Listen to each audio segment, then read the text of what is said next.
Hi,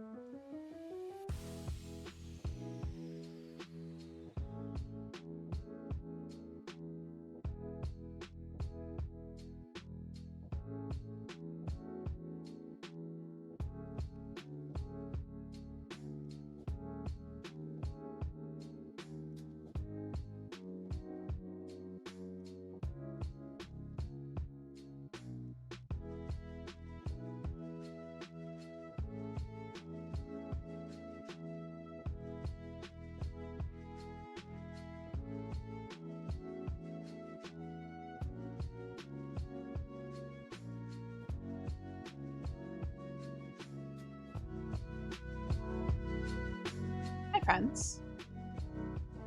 Happy Monday. Everyone's Monday was uneventful. Also, you ever... Hey, welcome back. Oh my goodness, 20 months. Thank you so much, Munyan. Hi, Ad. You ever, like... Actually, this is only for, like, people who stream. I'm not stinky. I just showered. You're stinky. You ever, are just happy that you don't have, like, a hot mic set up during your, like, starting soon screen because you're absolutely struggling to open a little fucking coffee cake thing, and then you're just like, wow, I'm glad that I don't have my mic on right now because people would be just here at apps just... As I'm trying so desperately to open it. Because, yeah, same. A bit of bum all day. Wait, did you eat my coffee? No, I didn't eat. I ate my coffee cake thingy, you jerk.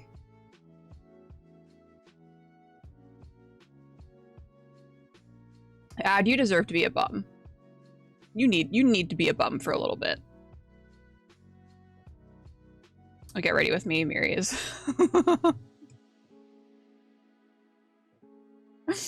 I'm just struggling. I'm out here fucking... Who's she fighting? The universe. The fates. I'm also... EP. Getting a cat. Yeah. Yeah. That was my... I just wanted to have a little snack. I just wanted a little snack before stream. And it just fucking... It wouldn't open. And I was struggling.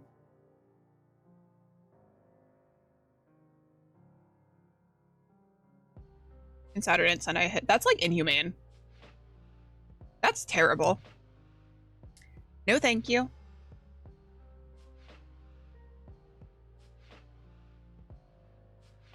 I had a singular meeting today and I was like, this is too much.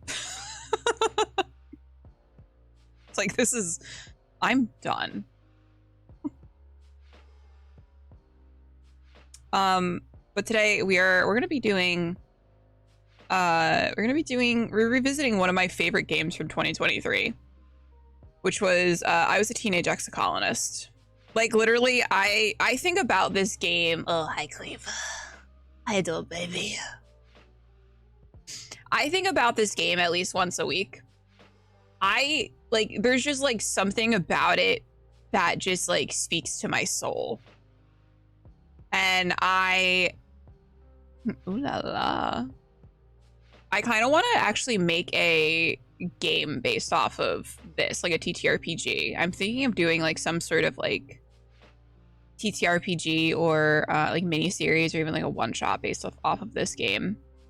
Because it's the perfect setting. And I said this when I was playing it. I was like, I would love to play in a setting that is this. And since no one else is gonna do it, I guess I have to. If you want something done right, you gotta do it yourself. I don't think I was here for this game. When did I play this?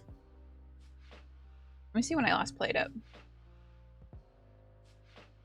Yeah, I played this in February of last year, so I don't think you were not here for this. Yep, I played this in February. Faux show not. So one of my favorite, the mechanics for this game, so it's a card builder, it's a deck builder. And one of my favorite things about this game is that the more you play it, the more information you have at your disposal while you're doing a playthrough. So you make choices, and those choices will result in something. And when you play it next, you have that knowledge that, oh, if I do this, this character is going to die. Or if I don't do this, this character is going to die. And I think that is such an interesting game mechanic, because essentially what you're doing is you're replaying this life that you have in game over and over and over and over again, essentially trying to get it right. And I think this was also something similar that they did in Beacon Pines. I don't like to tell. I think so. Yeah, I've never actually played a Telltale game. Shocking, I know. I've never played a Telltale game before. But yeah, so Telltale Walking Dead is very good. I've never actually like played any of them. I've always wanted to. Is it Wolf Among Us? Is that one of them? That one seems very interesting, because I like things based on like fairy tales. I know that's like based off of like fairy tales and stuff.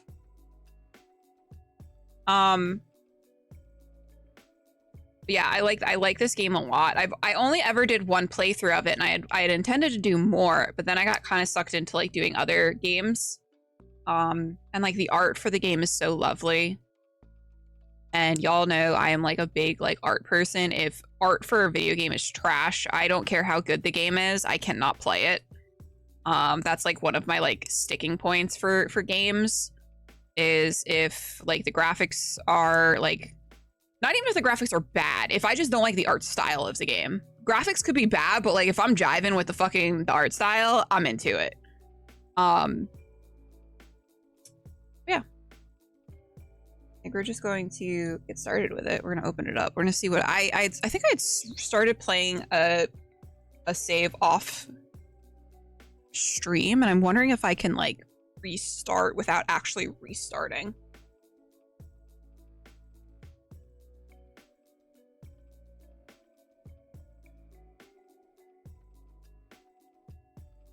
Capture. See, like, it's just, it's so good. And something really cool that I think is so fucking cool about this game is on the loading screen, the people that you've had like a romance with will start to appear. So the more lives you live and the more people you romance, more characters will start to appear in the menu. It's so cool, man. I love it. Fucking love this game. I wonder if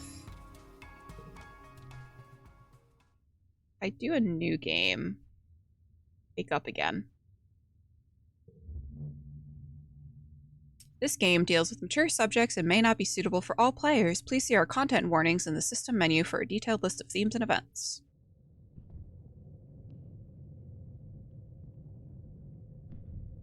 You wake to chaos, a confusion of light and heat and smoke, fire. I think I'm gonna have to my webcam chat.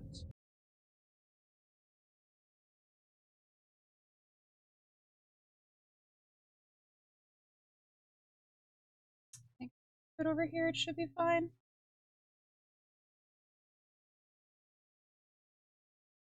I think that should be fine. We'll adjust as needed. Your head is pounding. You must have hit it and blacked out, but you aren't sure how you got here or what on Vertumna is happening. There's something important you need to remember. Hi, Lady M. Your stomach lurches as the floor crumbles beneath your feet, then collapses.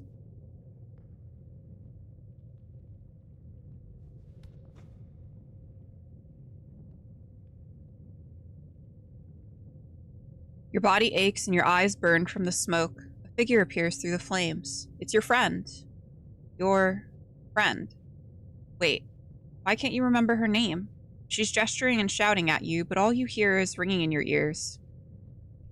What's going on? You try to speak, but the words come out jumbled. Your throat seizes around a lung full of choking smoke and you feel dizzy and confused. Your friend pulls you out of the rubble. She throws your arm over her shoulder and half drags you towards the door. Through it, you see a deep, eerie twilight, dark blue and cold against the heat of the fire around you. Low season. Glowing eyes. You shake your head to clear your vision. Is that some kind of dog, like from Earth?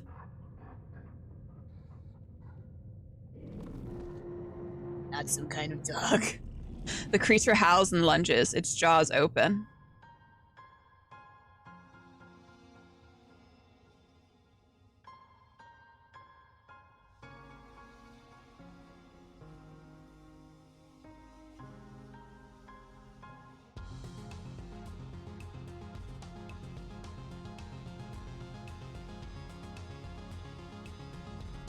Fucking love the art for this game so much. It's like so like whimsical. You were born on the Stratospheric, Earth's first colony ship, halfway through its 20-year voyage to Wormhole at the edge of the Sol System. Oh, it's so good. These are my parents. Oh my god, I have to. My dad's face is being cut off. I might have to get rid of chat for today, guys. I'm sorry, chat. Sorry, chat. Your parents run the hydroponic gardens, which make fresh air and vegetables for the ship. Like the other colonists, they bravely chose to make this one-way journey to the uncharted planet Vertumna 4 in the hope that they could escape Earth's troubles. They had you the old-fashioned way, merging their genes like they merged their cultures and traditions. They name you. I think the last one I went was Solana. I think we're just gonna go Solane. I like Solane. And then you get to choose, like, if you want to be, like, more feminine presenting or masculine.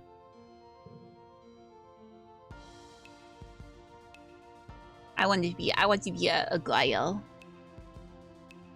You're a bright-eyed child with an active imagination, sometimes too active, your mom says. Use the sliders on the left to choose pronouns and late teens appearance. These can change at any time.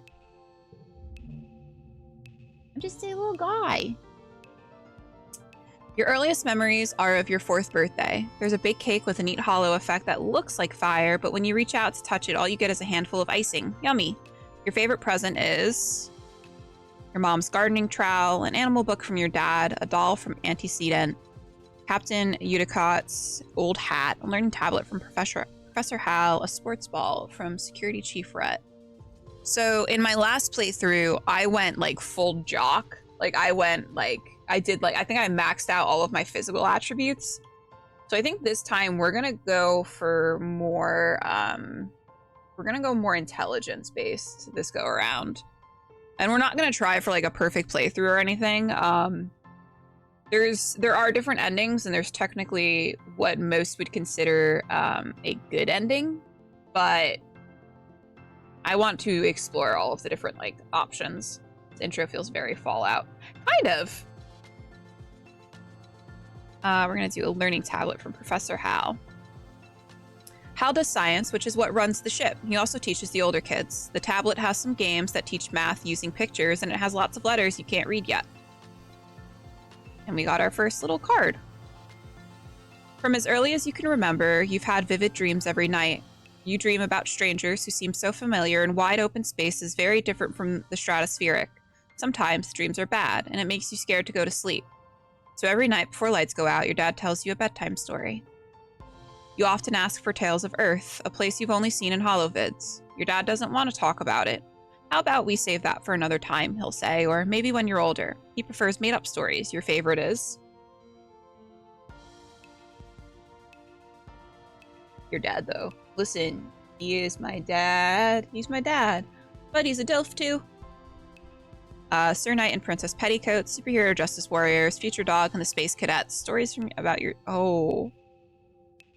So in this, you see, like, the little purple icon. That means that this is a sort of a new option in your playthrough, because it is a memory, or it is an option you gained from playing the game before. I say stories from your dreams.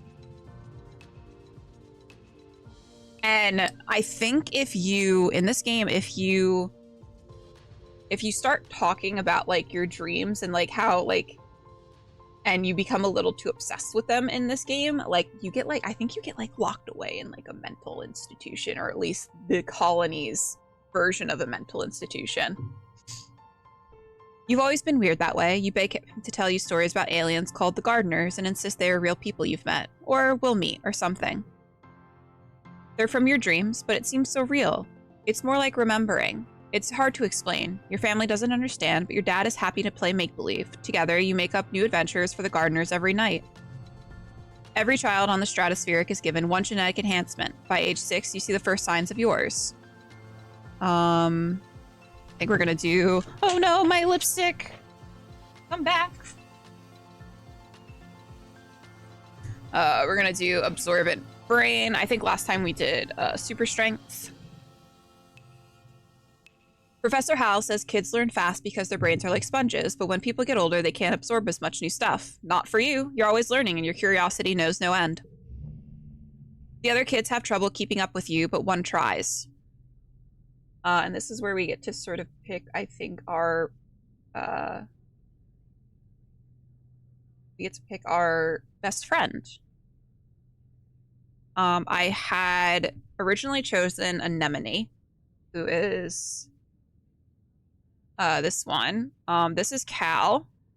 This is Mars. This is Dees. And we don't see Tangent or Tammy. I'm kind of like conflicted because I do want to romance Dees, but Dees's story is a little rough. Because like when you romance him, you're gonna have to have like a really hard option. Yeah, Dees nuts. I think it's actually Dis. But I say Dees because of Dees nuts. That was the exact joke that I made when I read the name the first time. I think I wanna do Dees. Because that might... There are some options that you get at the beginning of the game that are very hard. I dreamed of a pat. You did. You're prophetic in that way. Dees loves to find places on the ship that nobody else knows about. He's smaller than the other kids, so he can get up into the bulkheads. You know where he likes to go when he wants to be alone. The lights are dim for the night cycle when you realize that you didn't see Dees at dinner or at the Crush Holovid night. Auntie Seaton must have realized too. She's constantly checking her holopalm and anxiously typing messages. The light is distracting you from the holovid. Dees' sister Tangent is not worried. She says he always does this, so you know that's true. But skipping dinner? Maybe something's wrong. I think we're gonna go find him. Little guy. You find him curled up in the empty storage closet beside the compost nutrient extraction room. It actually smells really nice, like freshly crushed tomato leaves. He grudgingly agrees to come back to the crush. Something must have happened to make him quieter than usual, but he doesn't want to talk about it.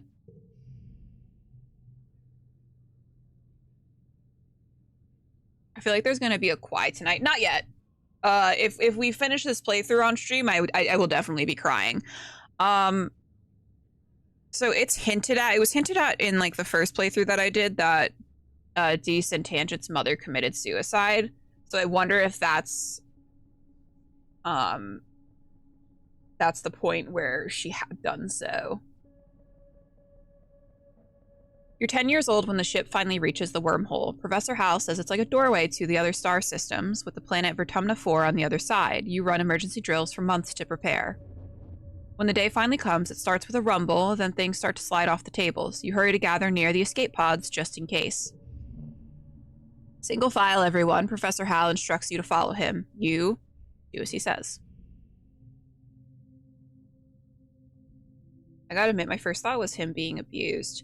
No, he's just like, he's like a very like bizarre child. But his mother, like, I think like committed suicide, and it was like this like a very traumatic thing for him, I believe. The emergency area is crowded with families. It's going to be fine, Soleil, your dad soothes. We'll be through the wormhole and down onto the planet before you know it. Like, just like we've practiced. Your mom gives him a sharp, worried look. Red emergency lights switch on as sirens begin to sound somewhere distant in the ship. You try to breathe slowly like you were taught, but you're very scared. You look out the porthole. The stars are gone. When you're frightened, you... I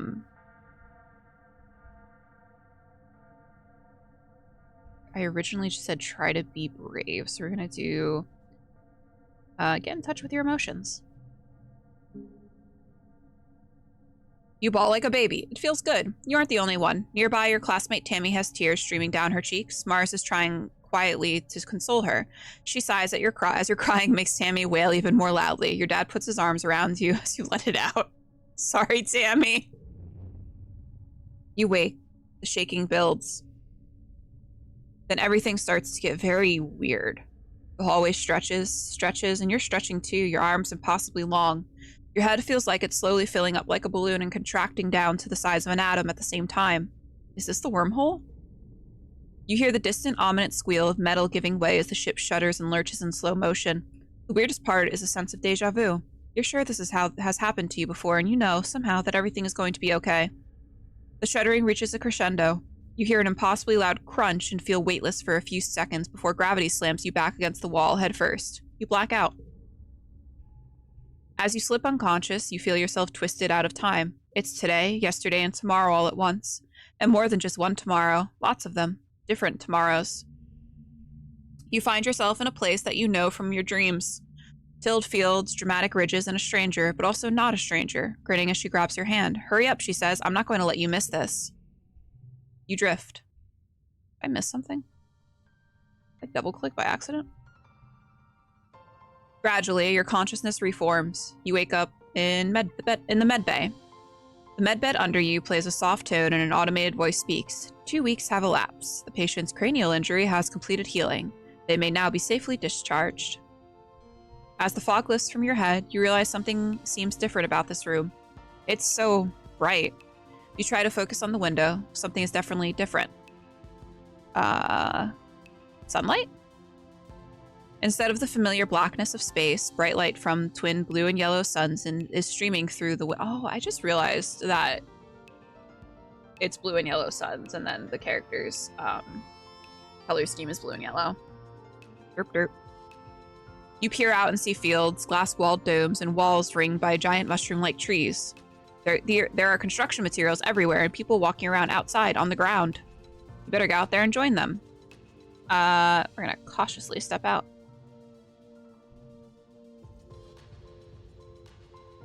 And this is where we get to walk around.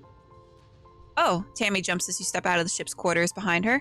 You're awake. Are you all better? You better go see your dad. She points southeast towards some geodesic domes. To walk, click on the ground. Okay. Hi, Tammy. Tammy looks concerned. You slept for so long after you bumped your head, she says. I bet your parents were worried. Your dad is working over in geoponics near those domes. They're called greenhouses. I would go with you, but, well, this is as far as I've been from the ship since we've landed. Tammy stammers, blushing. It's scary outside. Poor sweet Tammy. He is my dad. He's my dad. Woogie, woogie, woogie, woogie. Hi, Dad.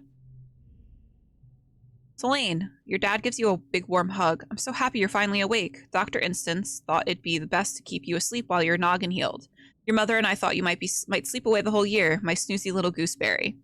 He checks your head and looks relieved. He was clearly very worried about you, but covers it with jokes and smiles. Aw, you love your dad! You love your dad!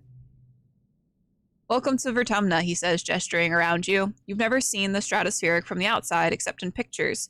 The ship has been separated in two, and parts taken off to form other buildings and a big wall around the whole colony. The alien jungle creeps right up to the wall. Only the geodesic greenhouses pass outside it, dotting their way up the hill.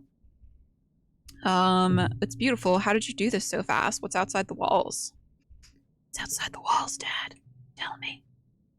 Oh, don't worry about that, my dear aubergine, he says. Nothing that could hurt you. Famous last words. We just don't want you getting lost in the big, big world out there. Oh, before I forget, he pulls a package out from his satchel and hands it to you. You blink and stare at it blankly. Don't you know what day it is, he asks. You honestly don't. You remind him that you've been asleep in medbay. Happy birthday, he shouts, wrapping you in a big warm hug.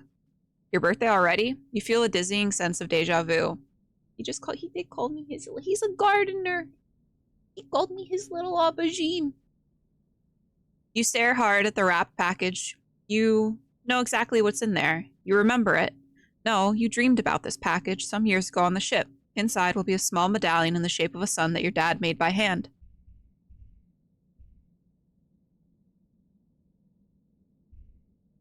Open the package. We're not gonna be weird. We're not gonna be weird yet, guys. How did you know this? It's exactly as you imagined, as you dreamed. A feeling of panic rises in your throat, your hand shakes. But how? Your dad notices. Are you okay, Selene? He snaps his fingers. Dr. Instant shouldn't have let you out so early. Sometimes those sleeping meds take a while to wear off. They might make your head feel funny for a few hours. You nod. Maybe that's all it is. Someone shouts your dad's name. Listen, I'm so sorry, Selene, he says, but I have to get back to work. There was an accident when we landed and he stops himself. Don't worry, we're going to fix it, your mother and I. Professor Howell's expecting you in classes if you're feeling up to it, your dad says, pointing west to the engineering wing and the rear end of the bisected ship. Then he points to the large doors you came out of earlier. Or you can relax in our quarters until you're feeling better. We'll talk later tonight, he says, then kisses the top of your head and rustles your hair. Have a wonderful birthday, Selene. I love you. Love you too, Dad! Enter buildings, blah, blah, blah, blah. Peace. Hi, buddy. You see Dee sitting on the ground beside some bushes. Is he hiding from somebody? He seems to be watching the gate on the wall to the south, where grown-ups are coming and going. Kids aren't allowed past the walls, he says quietly without looking up. They say there's nothing to be afraid of, but then why would we need walls? You stare at the gate and have a sudden rush of memory so strong that you think you might faint. You imagine something crashing through the wall, something enormous and dark and wriggly. For years in space, you've had half-remembered nightmares of monsters, of your ship being destroyed, of sifting through wreckage that used to be your home, trying to find something. Your dad always told you the dreams weren't real. Breaking you from your daydream, Deese whispers, I think there are monsters out there. I believe you. No, you don't, he says. You're being sarcastic, I can tell. They're huge and wriggly and dangerous. Oh, he didn't like that. It's the Alaskan bullworm. Stop making fun of me. You're as bad as Mars. He didn't like that. My tangent. This isn't tangent. Who's this? Anemone. Hiya, Selene. Anemone seems really at home here. She's rolling a sports ball around with her foot, making patterns in the weird blue snow. This stuff is different from snow on Earth, she tells you, because it isn't cold, but it's still neat, and you can make stuff out of it. Your foggy head clears a little. Anemone is simple, physical, real. You always feel grounded near her. What are you making? Just snow spirals, she says. But earlier, me and Cal made a big snow pal. You missed it while you were sleeping in medbay. She smiles, her broad gap-toothed smile at you. Now that you're awake, we can play. Aren't you in school? She smacks her forehead. School! I wondered where everybody was. I guess I'm going to be late for humanities class. She doesn't look very worried to you. It's okay, she says. Professor Howell is chill. He won't mind. But we should probably go now. She grins and starts running towards engineering. Hey, race you. No fair, she's getting a head start. I'm just like a cute little guy. Engineering? No. This engineering? This engineering.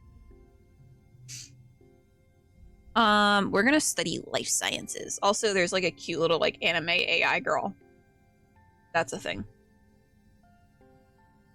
A low throbbing noise comes from the engine room, which provides power to the colony. Other corridors lead off to the teaching labs and medbay. You know the route to your classroom well, but the rest of the wing is off limits to children. Congruence, the ship's onboard AI, beams down at you from a nearby holoscreen. Don't forget to study hard, Selene. Life sciences. He looks like a kind man. Good afternoon, my burgeoning biologist and up-and-coming chemist. Professor Howell welcomes you back to your old classroom. This afternoon, we'll learn what I like to call the wet sciences. He gestures to his hollow projected lesson plan. Biology, chemistry, medicine, ecology, and geology. You'll learn a little bit of everything, with opportunities for further study in your favorite field. If you're looking for something a little drier, try registering for engineering classes. For today's lesson, Professor Howell tells you, we'll start with a fun group project. You'll be studying the mush tree, a prominent natural resource native to Vertumna. In the ideal conditions, it can grow at a speed of over 1 meter a day and have a diameter of up to 30 centimeters. He stands on his tiptoes and gestures to illustrate. Your team will experiment to find those ideal conditions. You're teamed up with Tange and Cal and are given a mush tree spore and a bucket to grow it in. The rest is up to you. Tange looks up the surveyor notes on the holonet. Mush trees, she reads, are most abundant in south of the colony in the stormy, moist regions of the Guys, I found my first word that I can't read. Subaqueous swamp. What if we use water instead of soil? Cal suggests, like they do in hydroponics. Pange nods. If they like wet weather, that might work. Celine, do you have any suggestions? Put it under a bright grow light. Lower the water's pH. Subaqueous. Run an electric current through it. Lower the water's pH. You fill the bucket with water and add spark snow crystals. They're sometimes left over at the end of the quiet season. They're mildly acidic, which means they should lower the pH of the water. Every day you rush into the classroom to check on its progress. At first there's nothing, but by midweek your little mush tree shoot sprouts up and starts its journey. In the end, yours is in the middle of the pack. Seeing as mush trees don't usually grow where there is spark snow, you're able to conclude that they likely don't like acid. Science. When you work or go to class, you'll play a quick card challenge as the month passes. Move cards to fill the 5 panes and make the best hand you can. Yes, order matters. If your total is in the circle on the right reaches the goal value, you win. Depending on your cards, some challenges can't be won, but you still get a reward for doing your best. You get a little participation trophy. Bonus for flushes. Okay. Bonus for straights. We gotta go. 1, 2. 1. No. There we go. I did it. And we get stuff. We get bonuses. We get +4 biology, +1 reasoning, +15 stress. Your skill increases when you go to work or to school, with extra skills if you win the challenge, and a kudos bonus if you make the highest scoring hand with your cards. Working also increases stress, which prevents you from working if it reaches 100. To relieve stress, take a month off to relax in the quarters wings. Okay. Your parents have been working from first dawn to well after dinner every day. You know growing food is an important job, and it's vital to get crops in the ground right away, but there seems to be something more than that. It's such a change from growing up on the stratospheric when you saw them all the time. You stay up and wait for them at night before going to bed. Though you can tell they're exhausted, they make an effort to spend time with you. I'm sorry we haven't seen much of you, little gooseberry, your dad says. Your mom watches you as she works a pebble out of her gardening tiller, which also serves as a crutch. How have you been holding up? Dude, this has all happened before. But that's gonna be a little crazy, but you get a card from it. I think if we aren't, like, right off the bat super quasi, it'll be fine. You tell them how you knew about the medallion your dad made before you saw it, because you dreamed about it when you were a kid. The more you speak, the harder it is to stop. You tell them about all the things you thought you were just dreams and how they started to come true ever since you landed on Vertemna. You keep remembering stuff that's about to happen, and it's also weird and confusing. Honey, your mom interrupts you. I know you've been under a lot of stress. We all have. She sighs and gives your dad a concerned look. He shrugs helplessly. I'm so sorry we haven't been there for you, she continues, but is it possible you think you might have been making this up to get attention? Well, maybe a little. The look in your parents' eyes, so worried and helpless, makes you hesitate about telling them more. They aren't going to believe you anyway. If anything, it's just going to make them feel worse, and they have so much else to worry about already. You look down and nod sadly. How goes the exo? We're colonizing. Oh, sunshine, your dad sighs, embracing you. It's all right. This is normal. You just relax and take your time to adjust, okay? You know we still love you, and even when we have to work late. You know, says your dad, raising an eyebrow at your mom, I think there are lots of different ways to learn, and school is just one of them. You can learn from working on a hobby or by helping a friend. Your mom shakes her head and sighs, though you can tell she's trying to put on a gentle expression. We both agree that this colony is an experiment, and that means we're going to do things differently on Earth. You're old enough now to start making your own decisions about your education and future, and if that means you find your own way, we'll accept that. I'm literally 10 years old. Your dad puts a hand on your shoulder. We'll be proud of you no matter what you do. Try talking to your friends. They may have ideas for how you can spend your time. And come by geoponics, your mom adds. We could use the help. Really quiet. Mid-quiet. I'm just like a little guy. Oop, hello friends. Anyone? Hi.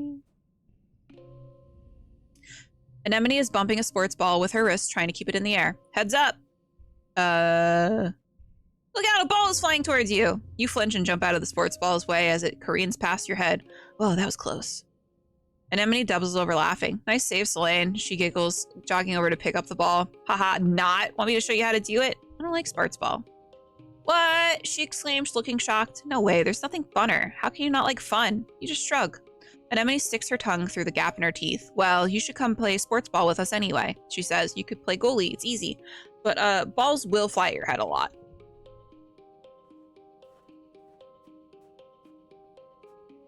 Hi, Dad. Mom. You find your mom hard at work setting up the greenhouses with a small construction crew. You've seen these plans pinned to the walls of your family's quarters for years now. These geodesic domes will house the more delicate plants from Earth, spinach, tomatoes, maybe even fruit. She takes a swig from her canteen as you approach. Looking for something to do, she asks. Remember, Selene, you're responsible for your own schedule now that we've landed. You can decide how to spend your time so long as it's productive. That felt very pointed. She points towards the engineering wing and the back half of the stratospheric severed frame. Professor Howe's still expecting you in class, but a well-rounded education includes a practical application. You're old enough to help with the work around here. She claps her hand on your shoulder. I've got another minute. Anything you need? No, I'm good. Goodbye. Hello, my little potato, your dad exclaims, smiling warmly. What have you been up to today? Playing in the fresh air. He breathes deeply and looks slowly around. Vertumna is magnificent, isn't it? You nod. Seasons, he shouts, throwing his hands wide. I miss seasons. Back on Earth, it got much, much colder, and the snow wasn't half as pretty as our spark snow. He sighs, stretching. You just wait until dust season. Both the suns will be high in the sky, and it'll be real hot then. You'll see. I want to know how many plants. I think I want to say it's like a different one every single time. Oh. I'm not brave enough to dare him to eat a worm, apparently. Hi, Mars. A sharp whistle interrupts your thoughts. Hey, Selene, Mars calls out to you. Come here, I have a job for you. You walk over to Mars, who's sheltering from the snow under the ship's overhang. So gross here. Ah! She complains. The spark snow will ruin my good clothes. At least on the ship we had climate control. Ugh. Tammy made some soy sweets, but there's no way I'm going out in all this weather, she continues. Since you like running around in it, could you fetch them for me? Okay. Good, Mars claps. She's probably just down the hill near our quarters. Mars sighs. She's scared to take a few more than a few steps from the door. All she wants to do is hide inside and make some sweets. Hi, Sithy. Ooh, hi, Tammy. Tammy is staring obliviously at the sky, smiling to herself. She startles as you approach. Oh, hello, Selene, she says, putting her hand to her chest. Do you need something? I'm here for Mars' soy sweets. Tammy smiles at you. Oh, it's so nice for you to help out Mars. She's a very important person, you know. She hands you a box wrapped in a pink and yellow scarf. One order of mango soy sweets made fresh this morning, she says. Please tell Mars that she can have the scarf back, okay? She used some of her kudos to nanoprint it for me because it's so dusty here, but I think I'm getting used to it. How you doing, Sithy? Tammy smiles again and tucks her hair behind her big elven ears. Mars is so cool, she says fondly. Sometimes she's kind of bossy, but I know she really cares too. Boop, boop, boop. Doing good. That's what I like to hear. Mars puts her hand out expectantly. Give it here. Here it is. You hand over the box of soy sweets with a smile. Mars takes it and giggles. You're such a good sidekick, doing everything I say. She opens the box and hands you a soy sweet. Your tip, she tells you. Oh, an administrator Seek's looking for someone to do delivery jobs for the depot, she says. I don't want to do it because, like, ew, running around out there. No. Just go through there, she says, gesturing to the door behind her, and tell them I referred you. Thinking about playing some more Power World? I think Joel and I are going to play that a little bit this weekend. I've heard good things about it. You see Tammy sitting quietly near the entrance to the lounge. You've known her for, well, your whole entire life. Back on the ship, you were her study partner. Tammy was awful, just awful at Earth's history. She thought Europe was the name of an English queen and the Pacific was a famous ceasefire treaty. Facts go in one of her huge ears and back out the other. No matter how hard she tried, she never seemed to improve. Her ears perk up hopefully when she sees you. Hello, Selene. I was hoping you could help me with some homework. Of course. Oh. Oh, thank you. She bounces up and down. You spend a couple of hours trying to teach her the difference between exothermic and endothermic reactions. One makes heat and one absorbs it. Why is this so hard for her to understand? The thing is, Tammy never loses heart when she fails a test or gets an answer wrong. It's inspiring, even though sometimes you feel like you get dumber after studying with her. That's a little fucked up. That's a little fucked up. Poor Tammy. She's doing her best. Ooh, I can register for engineering classes. I love her. She's just like a stupid little guy. I love a stupid little guy. I kind of want to register for engineering classes. Using Congruence's HoloNet scheduling system is almost a test on its own. You feel like a hacker navigating the confusing interface, but manage to add your name to the list of drop-in students. You're now eligible to join Tangent and some of the older students in engineering classes. Let's go to engineering class then, huh? Professor Howell rubs his hands together as he waits for the class to settle down. He's in a great mood. This must be his favorite subject to teach. If biology and chemistry are the wet sciences, then engineering must be a dry one. But believe me, this class definitely won't be dry. He winks. It's weird. We'll be also learning math, physics, computing, robotics, architecture, and astronomy. Tangent raises her hand. But we also learn about nuclear engineering. Professor Howell nods. Yes, at a beginner level. We'll have an overview of atomic theory and take a field trip to the engine rooms to learn how our ship's nuclear reactor works to power the colony.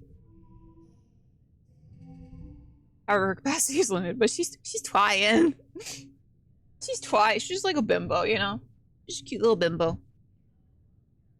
My goal is 11,0224.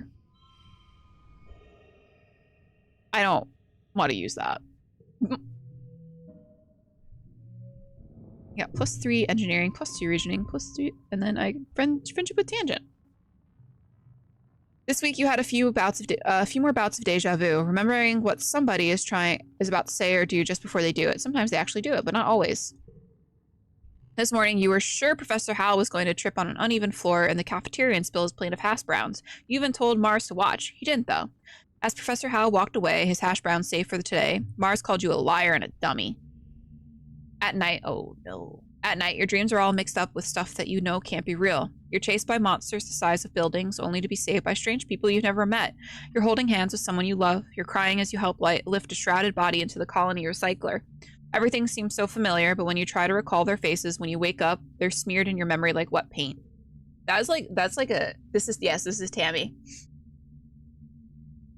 Smeared in your memory like wet paint is like such like a good imagery. Like, that's so fucking good. You've lived this life before. In your dreams, you're sure of it. In the light of day, you try to remember everything from your dreams, but it's impossible. You can't live a lifetime in your dreams. Anytime you try to tell someone, they think you're playing a trick, or that you're sick and need to go to the med bay. You eventually decide to stay quiet about your strange dreams. Why? You don't want people to worry.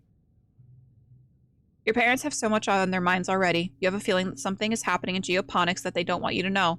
You don't understand it, but when they come home at night, they look really sad. You don't want to make that worse. If you just keep going to classes and staying out of trouble, it'll be easier for everybody, including yourself. Mid quiet to end. Late quiet. Oh, hi, Tange. Tangent is hunched over her hollow palm, frowning and poking angrily at the air. She speaks without looking up at you. Professor Howell wants us to prep a list of native flora for pictures. There should be a catalog on the colony holonet, but I can't find it anywhere. Make our own list. I'll help you find that catalog. You launch your own holopalm and start searching the colony's holonet archives for a list of autumnal plants and animals. 10 minutes later, you find it buried under survey logistics in the expedition's net. Anemone passes by and pulls a face at the two of you. Hey, holo nerds, she shouts. School's over. Come play sports ball in the sunshine. Tange just rolls her eyes. I love, like, all of these characters. They're just, like, they're all so fun. Hello, Anemone. IDs.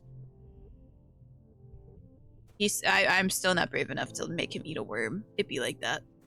Oh, little cutie patootumps. Cal is riding through Geoponics Gardens on his hoverboard. The board comes to a sudden shuddering stop on the rocky ground in front of you. Cal falls off but catches his balance before he eats the dirt. Hey, Selene, real ground is way harder to hover on than ship floors. There are bumps everywhere. We all have to adapt. Yeah, Cal exclaims. Things are actually way, way better planet-side. Hovering outside is rad. Look at this. He runs over to a small depression in the nearby hill and presents it like it's something amazing. Look at this. It's a skate bowl. What now? Like, it's all around and the sides go up. Cal gestures to the bowl, so you can do hover tricks. He jumps on his board and shows you how it's done. I'm just gonna watch him. I'm not a brave little noodle. You spend a lazy hour watching Cal ride around his bowl, trying to do tricks and sometimes even landing them. Mostly he falls off, but he's right back on it a moment later. The air is so fresh and nice out here, and it's weird experiencing temperature. You start to get a little chilly as the first sun goes down and the slightly cooler, more blue sun rises. Cal, of course, doesn't notice at all. That is weird to, like... You were just, like, you were in a ship all your life, and then everything was just, like, perfectly temperature controlled, and all of a sudden... Hi, Queecha! Do we dare? Let's do humanities this time. Welcome, Soleil. Professor Hal greets you. I hope you're all warmed up and ready to study the glorious humanities, history, literature, language, media, and philosophy. And yes, if you're lucky, we'll have a little ancient Earth poetry, too. He seems excited about the last bit. Like an EXU calamity. Yeah, exactly. Looking for more difficulty, this harder card challenge option will keep you on your toes. Thank you, I'm stupid.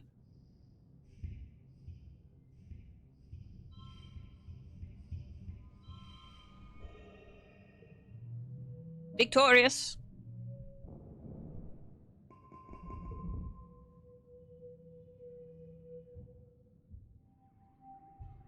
Next month. This is my favorite season. I'll let you guys guess why.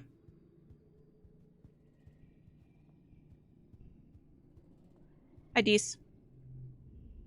Dees is sitting in the grass near the big gates that lead out to the jungle. He's just staring out into nothingness and picking absentmindedly at the weeds. He pretends not to notice you as you approach. Sit down with him. He shifts uncomfortably as you sit, but doesn't say anything. You both just hang out, saying and doing nothing. You stare out the big gates. The grass in the colony is trimmed short by garden bots, but out there it's wild and high as your waist. Head surveyor Tonin is prepping his equipment for an outing. He's bringing a lot. Maybe he's going to stay out overnight. You're starting to wonder if Dees will ever acknowledge you when he says, I've got to go. As he starts down the hill, he pauses and says, this is a good spot. I'll probably come back here tomorrow. He's just like a little guy. You need a break soon. So one thing we have to be conscious of is our stress level. Because if our stress gets too high, it's bad. So we have to take a little resty rest. So we're going to go here. We're going to have a little resty rest, I think. Ship's quarters are where everyone sleeps, eats, and hangs out. The private bedrooms are small. You share one with your parents, so colonists spend most of their time in the big common area. There's a lounge and a cafeteria and a creche where all the little kids and babies are raised communally. The lounge is a long, well-lit hall along the outer hull of the ship's midsection. It's strewn with tables and cushions and serves as a communal living room for a tiny one-room spaces every family is assigned. You flop down into the lounge's big beanbag pile with some of the other kids. Cal has a dazed, peaceful look on his face. The air smells so good on Vertumna, and so does the dirt even. You notice his clothes are filthy, but obviously Cal couldn't care less. Anemone bounces in. Holy crap, there's so much space to run around and play in. Common Chief Rhett set up an outdoor sports ball court, and it's way huger than the old one on the ship. Tangent carefully selects one cushion from the pile and perches on it. School's expanding to some of the empty engineering bays, she tells you, and we're getting a big new lab to do experiments using local resources. There's so much to learn about on this planet. Anemone rolls her eyes, but Tange continues. We shouldn't forget our studies just because we've landed, she says primly. Tange is right. School's important. Tammy nods in agreement. It's scary out there, she mumbles. I'm going to stay close to the quarters for now. You've had less of deja vu, dreams come to life feeling this week, and you're starting to think you'd even imagined it. But suddenly, you get a prickling sensation in the back of your neck and remember that Mars is about to enter the lounge and tell everybody look outside. You stare at the door. Mars walks through it as if on cue. OMG, everybody, look outside. They're hoisting a flag over command, she says, clapping her hands excitedly. You know what that means, right? She stands tall with her hands on her hips. Vertumna is officially humanity's first exocolony ever. You look out at the flag, feeling dizzy, and silently mouth the words along to what she says. You remember this moment so well. This is history, kids, she exclaims, wrapping Anemone and Tangent under each arm, and we were there. It's a little baby. Look at the little baby self. I'm so toots. Do you want to forget? That's fucked up. No, I don't want to forget my little baby self. I'm gonna keep my memories for now. Oh, you wake up from an afternoon nap. The dream you're in is one you've had many times. The air is strangely pink and fluffy, kind of sticky, and you have to push your way through it. Feels like every step takes an eternity. You push through the pink cloud and emerge in the children's creche, a room you know well, to see your friend Tammy standing before an enormous bear made of pure light. It lunges at her, through her, and she collapses to the ground like a fainting fairy tale princess. You wake with your heart racing. Tammy is leaning over you where you've been sleeping in a nest of pillows. She shakes your shoulder gently. Oh, I'm so sorry, Celine, she says as if speaking to a small child. I think you were having a nightmare. Are you okay? Are you? Nothing bad happened in the dream, but you feel sick with dread. Since you're awake, you should visit the cafeteria. Auntie Seden's making a new kind of candy, she says. It's made of cotton. Isn't that weird? I have to go tidy the creche first, then I'll meet you there. Save some for me, okay? So, in the first playthrough that you ever do, Tammy dies. So this is an opportunity to save her, or let her die. Tammy skips off towards the creche, humming to herself. You feel groggy and need a minute to clear your head. That dream. Go save Tammy. Interesting. Yeah, so I think the adults in this game took on these names. Like, they adopted the names, the weird names that they have, and then they obviously gave their children the names, but they were originally from Earth. They're part of some sort of rebellion, kind of cult-like rebellion, I believe. We learned throughout the game. Literally a space cult. And they left Earth and to find this colony, this planet to build a colony on. You sprint down the hall to the children's creche where the little kids play and learn during the day. It's empty. All the young kids are probably off eating candy with Auntie Seden. You spot Tammy tidying up some drawing supplies near the craft bins. Above her, a holo projector displays an enormous floating teddy bear made of purple light. It bobs silent in the air. Mr. Bearsworth, a decade of happy memories playing with it, flashed through your mind in an instant. Tammy stands up on her toes and reaches for the switch to turn it off. You slam into her, knocking her off her feet onto the ground. At the same moment, the holo projector sparks and explodes. The bear disappears and the whole room goes dark. How many brother husbands do you get? Unfortunately, only one. You only get to choose one. You emerge from the creche. There's a horde of Githyanki with their plates strong. Which is funny because there is a family, one of the romance options here, Cal, his parents are in a polyamorous relationship. So I'm like, why can't you can't really have a polyamorous relationship, unfortunately. You could do sort of poly adjacent, but not full poly. We guess one spouse having space cult. In the dim emergency lighting, you see Tammy's eyes wide with surprise and fear. She sits up and rubs her elbows, staring at you. Sorry, are you hurt? It's okay, she sniffles, looking like she might start crying. Why did you do that? Owie. I just saved your life. My life? She peers into the dark room, looking even more frightened. How? You try to explain that the holo projector was going to shock her, but she doesn't seem to understand. What? How? But it's Mr. Bearsworth, she says. It's just a toy. She doesn't believe you, but that's okay. You're just happy that you followed your dream and got here in time. You decide not to mention the dream since she seems weirded out already. After a minute, the lights come back on. The projector is dead, a thin trickle of stinky smoke coming from the base. Don't worry, Tammy says, brightening as she gets to her feet. Professor Hal can fix it. He can fix anything. By the time you find the professor and finish cleaning up, you've forgotten all about the pink candy in the cafeteria. And but you can't touch. An egg! Give me that egg.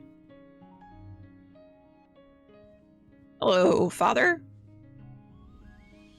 You meet your dad adjusting a water bot in your mom's flower garden. He's having a sneezing fit, his eyes runny and red. You're alarmed. You've never seen him look sick before. People are hardly ever ill on the stratospheric, except sometimes when the zero-G rooms made them queasy. Not to worry, my little beanstalk, he says nasally. I'll be fine. It's just this pollen making my head a little stuffy. He wipes his nose with a handkerchief and looks around. Everywhere you turn, the air is soupy and tinged with pink from all the floating pollen.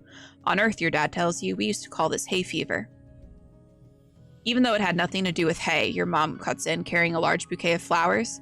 The native flowers seem to be in full bloom this time of year. She buries her nose deep in them, and they smell fantastic. Your dad smiles kindly and agrees that they sure are beautiful. Then he blows his nose loudly. Sniff the flowers tentatively. They do smell good, and they look harmless. Your dad's eyes look so sad, but maybe that's just the allergies. Hey, Selene, I know the last few weeks have been very hard for you. This might be a good time to relax and stick around in the quarters wing. I already did that, Dad. Tammy is sitting down in the grass with a baby on her lap. They're playing nicely with some flowers or a strand of beads on Tammy's hair or something. Tammy keeps gently removing her hair from the baby's mouth. Oh, Selene, she giggles as you join her. Aren't babies the best? They're all right. Unlocked babysitting in the living quarters. Okay. The baby chooses this moment to spit up a big puddle of pale yellow liquid onto Tammy's dress. Oopsie, Tammy coos and picks the baby up. Then she holds them out towards you. Could you take them for a minute while I find a towel, Selene? The baby hiccups and rolls their eyes. They still look a little queasy to you. Okay, I guess. You hold the child at arm's length, willing them to keep the rest of their stomach contents in. They hiccup again, then let out a tremendous belch, as loud as a drunken sailor. You have to admit, that was kind of cute. That's just like me when I, after a night of drinking.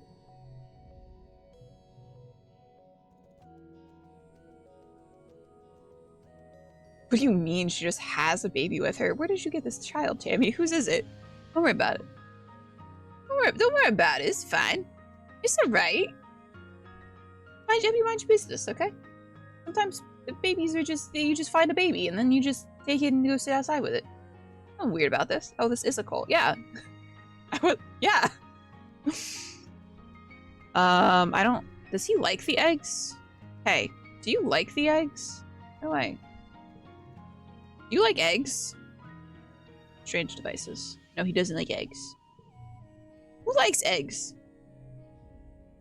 Selene, Tangent says, approaching you with purpose. We need to discuss my brother.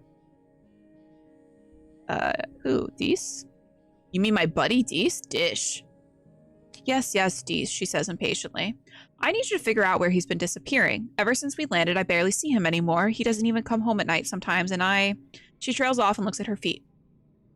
Well, I'm not on very good terms with my brother of late, but people are becoming worried. You get the feeling Tangent's the one who's worried, but she doesn't want to admit it. I'll talk to him. He probably won't tell you, Tangent says angrily. Newton's apple, she swears. He won't even talk to me anymore. She sighs. You may have to follow him. I would, but everyone in the lab would know where I was gone. No one cares where he goes during the day. Jeez. I like eggs. If I had eggs, I want some eggs. Hey, buddy. You tell Dees that his sister Tangent wants to know where he's been disappearing off to. His eyes flip briefly to yours and stares vaguely off towards the engineering wing where her sister is reading on her holopod between classes. He doesn't say anything. Where'd he go, Dees? His eyes light up and he whispers, I bet you'd like it out there, Selene. He motions to the path stretching away from the colony beyond the walls. I sneak out to go exploring sometimes. There's so much neat stuff. You just have to wait until the grown-ups aren't looking. I'm small, so it's easy. Just don't tell, okay? I don't want to get in trouble. You follow him down to a drain pipe half hidden behind the sports ball fields. Small kids like these could fit through it. Or you. Tangent will want to hear about this. You tell Tangent you know where Dees has been going. You tell her he's been sneaking out to explore the jungle, not far away, but outside the walls. Tangent looks concerned. Really, she says, wringing her hands. Is it safe? I'll keep him safe. She eyes you skeptically. Full offense, Selene, but you're just a kid, she replies. However, I suppose it's good to know he isn't alone out there. Ooh. This is a mushroom. This. Nice. Yes, you wanna go, the drain pipe. There it is. Here we go. Sneak out. We're going on an adventure. You slip through the drain pipe and out of the colony before anyone saw you. Anyone, that is, except for a dark form watching you from the trees nearby. Could that be? Is that Dees? He turns and disappears into the jungle. Now you're sure of it. That was definitely Dees. He's not allowed outside the colony either. Follow him. I guess just. You scamper after him through the brush, heedless of branches and brambles scraping at your arms and legs. Without a proper envirosuit, you get all scratched up. This kid is fast. You quickly lose sight of Dees and can't find his trail again, but you do learn something by trying. Little guy, guys. Look at the little guy. Your way is blocked by a strange small creature with 1 foot and 4 large eyes, 2 of which blink sideways on top of its head like frog eyes. Oh, this must be a hop-eye. You've heard people talk about them, but you've never seen one up close. It suddenly starts flailing around like there is something wrong with it, even though it was fine a second ago. It keeps pausing to look at you, then goes back to flailing. No one's gonna say it. Oh, creature, trust me, we've made that joke. I made that joke last year when I first played this game. 0, 1, 2.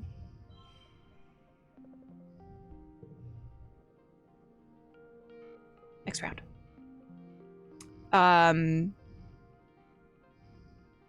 1, 2, 4. Next round. 0, 0, 0, 1.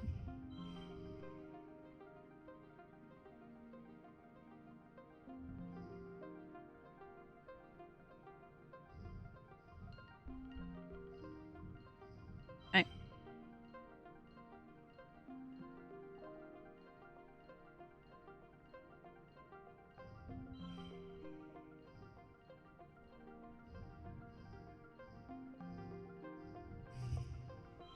I did it. I'm so smart and intelligent.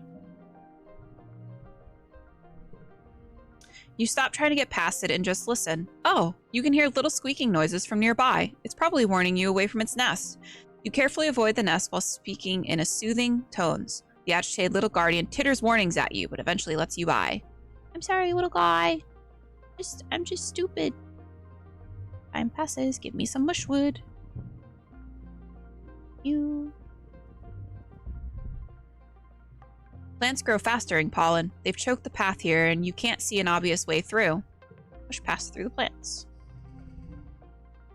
Ooh, this one's gonna be good. 1. Okay, so you do 0, 1. You do 0, 0, 0. Ooh. Yeah. Do 0, 1, 1, 4. Super goal. I don't normally like card games, but I do like this one. I like this deck builder game. You find a good stick and whack, whack, whack your way through the tangle of new growth. Take that, nature. Yeah, get fucked, nature.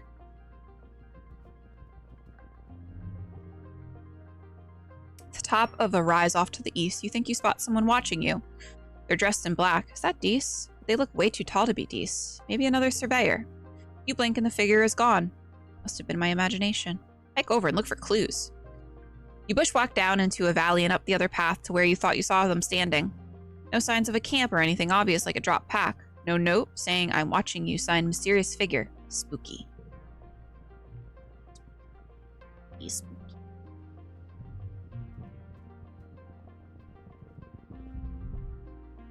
You stop for lunch eating an earth treat grown from your own greenhouses. A watermelon, nice and sweet like a more solid potato pod. You munch away, spitting out the seeds. Practice spitting seeds. You take the challenge seriously, lining up targets and keeping score. Your aim improves. Hi, Dees. Hey, you're stressing me out, man. You spot Dees sitting in a clearing, but not before he sees you first. Instead of sneaking away as usual, he stays still as you approach, like it's totally natural that he'd be sitting in the middle of the jungle, just so far away from the colony walls. My Native American heritage is telling me nope, nope, fucking nope. Why? What's wrong? Now that you think about it, you're a little glad to see him. You are so far away that you can't see the walls anymore, and it's really weird out here, and it's getting late. Dees stares unblinkingly at you as you approach. Hi, Selene, he says. Hi, Dees. He seems to be in a good mood, something you see very rarely. Dees, did you see Utopia out there? Dees asks. Chief Surveyor Tonin is easy to sneak past, but Utopia has like X-ray vision eyes or something. She'll catch you for sure if you get too close. She caught me once and I got in big trouble. That's a Wendigo. I don't fucks with that. He's not a Wendigo. He's just a sexy alien man. Mind your business. We might be romancing him. How about I show you something cool and sneaking out will be our secret, okay? He jumps up and walks away a little ways into the trees. You follow. Just a few minutes away, the ground drops off and a large stone outcropping juts out over a cliff face. Dees walks right to the edge without slowing. It's a long way down. Come on. I'm going to try to be brave for you, Dees. I'm going to try to... Oh, I have lemonade. Just try lemonade, guys.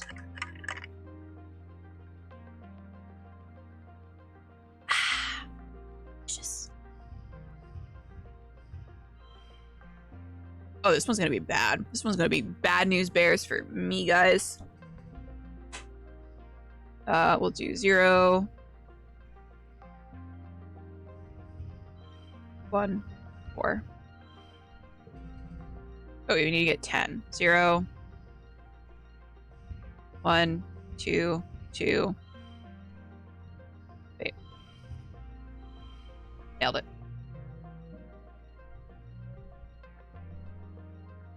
No skill chances. Fuck. You bravely step onto the rock and walk out to the edge with Dees. You both sit down, feet dangling over the precipice, and look out at the amazing view. It's incredible. You snap a picture with your hollow palm, but you won't share it on the net. This is your secret, yours and Dees's. Keep exploring. Ooh, oh. Oh. Oh. It's fine.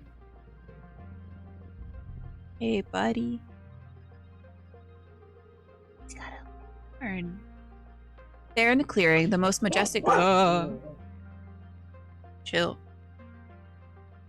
Hi. Hi! What are we playing? We are playing I Was a Teenage Exocolonist.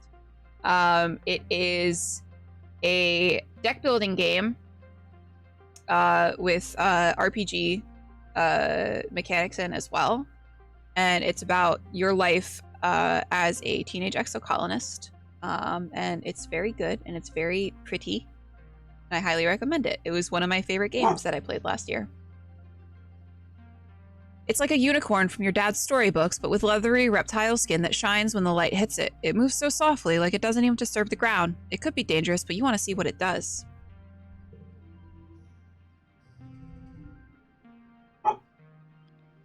Velociraptor. Velociraptor. Velociraptor. Love me. This is so, it's such a good game. It's like emotional and like you really start to feel for these characters. Essentially what it is you live, you play through 10 years of your character's life, and each turn is basically a month, and there are, I believe there's 12 months, seasons, and each of the turns, you have to pick like what you're going to do. So you can build a skill, you can improve a relationship, you can go like exploring. You have to be conscious of your stress level, because if your stress gets too high, you have to rest. And depending on what skills and everything you put time and effort into, they build, and then that opens up and unlocks other options for you during dialogue and during challenges. And it also will inform sort of the ending that you're going to get for the game, because I believe there's like 70 different endings for this game or something crazy like that. And you get to like romance one of the other children that like you're growing up with. So it's really nice because you get to like grow that relationship and see that relationship like take root like when you're like a child, and then see it as you grow up into an adult. Yeah, there's like 70 endings. Yes, this is on Steam. Should be at least. Okay. We have a challenge. Can we do... I want to get the zeros out of the way. Well, as I get more zeros, I love that for myself.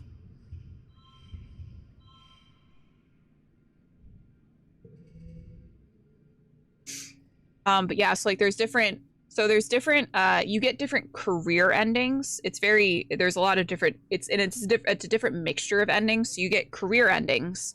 So I think in my last game I was a botanist. My last playthrough of this I was a botanist.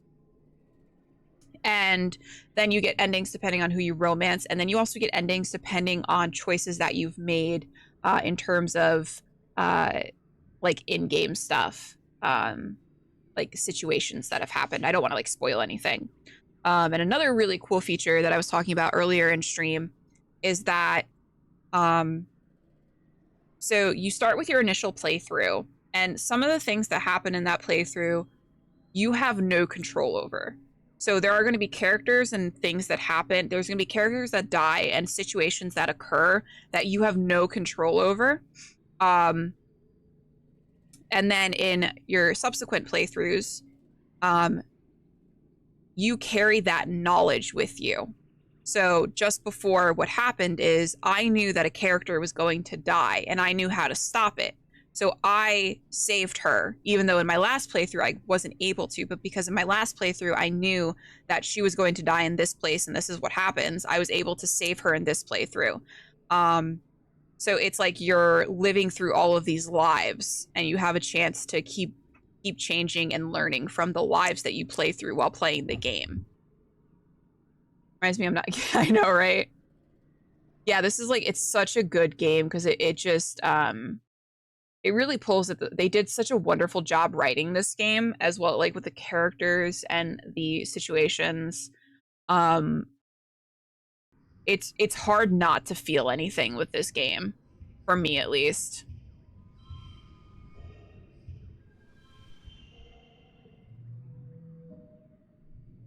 Victorious. Done. As you settle in to watch it from behind a strand of mush trees, the Unisaur looks up towards you, startled by your movement. You try to hold perfectly still and quiet your breathing. After a tense moment, it goes back to its business. First, it sniffs out a good tree and rubs the scent glands on its neck against it thoroughly. Then it pees, like a crystal waterfall, on a rock. Everything it does seems magical. You quietly take a picture with your holopalm, but you know you can't share it or you'd get caught for sneaking out. Next, it sharpens its horn against a rock, which is scored with marks from having done this before. This must be its favorite sharpening rock. You notice the bulge in its stomach. It must have had a huge meal recently. Eventually, it curls up for a nap. You quietly sneak away. This was wonderful. Vertumna is a magical place. And then I go over here and I get another egg. And then I look and I'm not that stressed, so we're going to keep going. You're minding your own business when you stumble into. This low valley has collected a lot of thick pollen. You cough and try to push your way through it, but it's pollen all the way down. Turtles all the way down. Surveyors get nice helmets with built-in masks, but yours is just a cheap one. At least the pollen isn't too thick here. Let's try to find a way through. We're gonna do...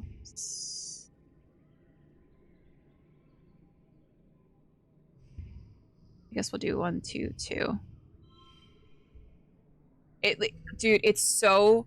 Like I was saying before, I was like, this is like one of my favorite games, and it's like a huge part of that is like the art style of this game is so beautiful. I love the character design. I love the environment design. The creature design too. Like I'm always fascinated by like space games because I love seeing what people come up with in terms of like the flora and fauna for like different alien planets. Like that is just so fascinating to me. We're gonna do 0, 0, 1, 2. It's got to be yeah. And I am like, admittedly, I am 100% like a. I wonder if I can. I am a snob when it comes to art style. And it's very easy for me to not like a game solely because I don't like the art.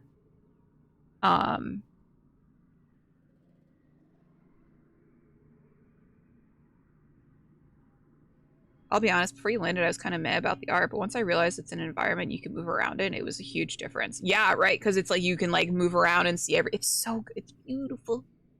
I love it. There are a lot of Unreal Engine games that are indistinguishable from each other. I know, and it's like I get it because it's like it's especially for like when you have these like indie developers and stuff that like aren't artists or don't really have the access or the resources to um like hire on artists. It's hard to like make like a distinguished game.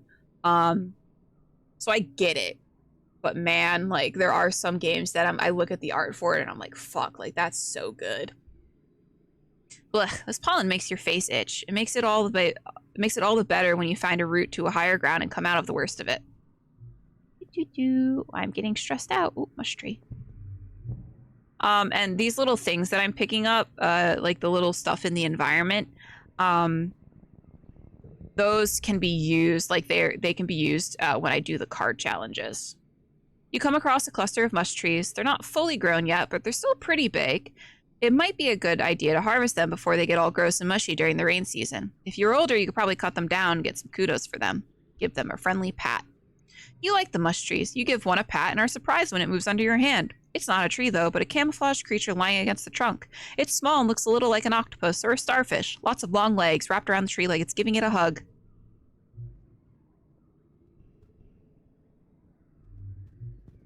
You find an Excel thing.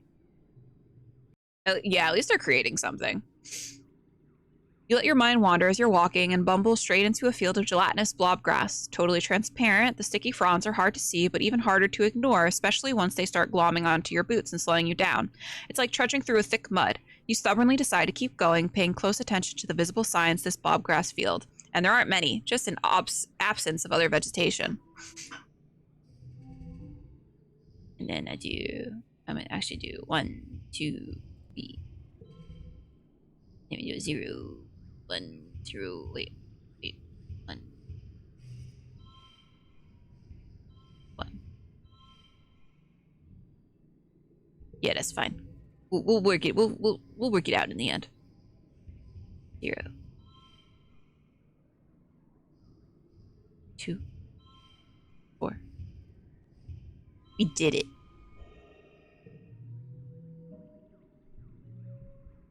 Just barely. There it is. You can hop along from that rock to that fallen log, then climb over those old pieces of surveying equipment. You get through the villainous blobgrass. You spend a bunch of time on it, though, and it takes some tricky balancing. It's tiring. Ooh, mush tree, mush, mush, mush, mush, mush, gimme. You should go home soon. Oh. I should go home soon, shouldn't I? I gotta go. We'll come back, though, because we gotta go save Tonin. Hi, Tonin.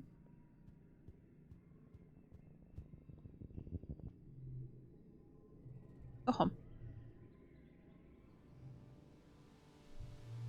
You spent the month exploring. +2 bravery, +1 perception, +1 friendship with Dace. Mid-pollen. Hello, everyone. Does anyone want to speak to me?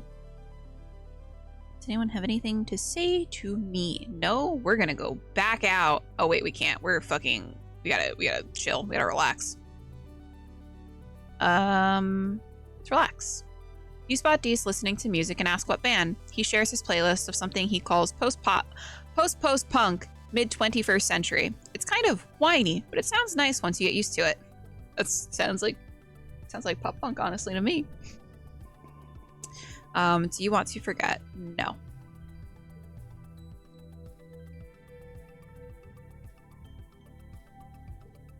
Early dust.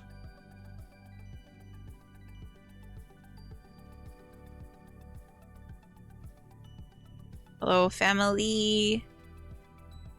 Me? No. How dare they call out my childhood like that? Post-punk. Let's sneak out.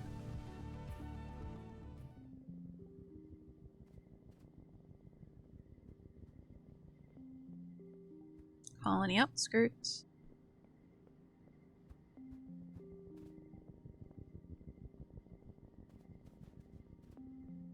Trying to get to Uncle Tonin over there. Hello. I also like it because you can use like WASD to move around, or you can just use mouse, so it like makes it easy to just like play this game with one hand. Right. This one? A nearby pond has dammed up and washed out the path here. The path continues to the other side. Jump over it. We're gonna do 0, 1, 3. And we're gonna do 4. We'll do 0, 2, 2, 2, 1.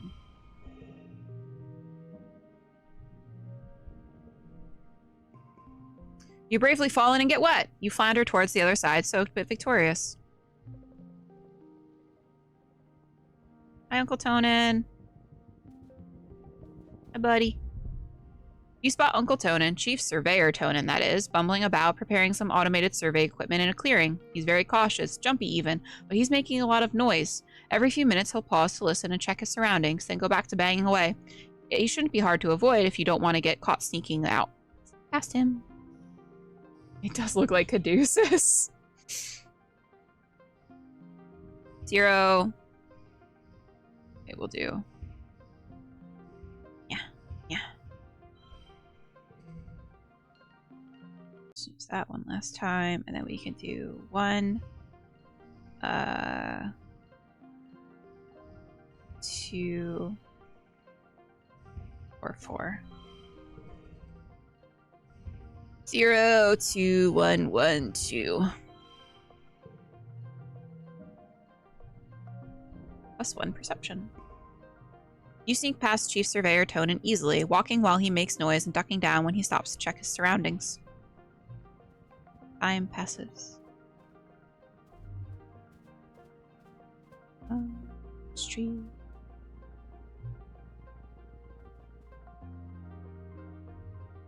That leads back to the... Go over here. You pause in your tracks, hearing an ominous sound. Shoo, shoo, shoo. It keeps getting louder and louder as you move forward. You don't see anything making the noise, but it seems to be coming from all around you. Bravely go on. 0, 0, 1. 0, 0, 2, 4. 0, 1, 2, 3, 2.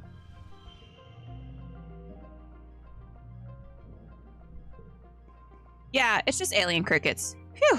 They're so tiny, but there are millions of them. They look like little blades of grass and rub their sides against stuff to make that shoo shoo shoo shoo noise. You tuck your pant leg into your boots and continue on your way. Can the rainbow cards count as 2 different suits? Yes. They like if you put them in the middle of like a red and a yellow card, they'll count towards both of them.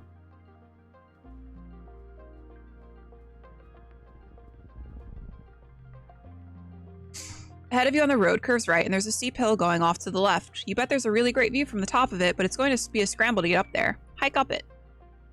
Leave your pack in some bushes at the base so you'll be lighter on your feet, then start the trek. It's tiring and even steeper than it looked from the bottom, but some broad mushroom-capped trees provide shade.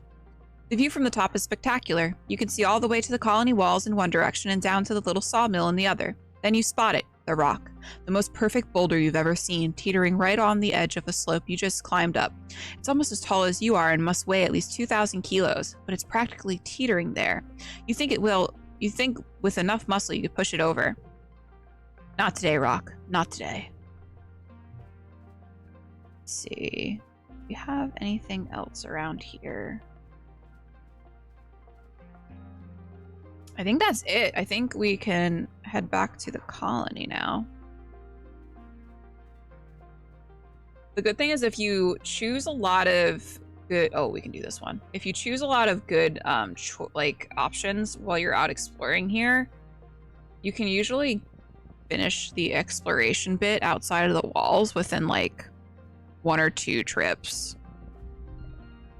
A large woolly creature... Oh, I forgot about these guys.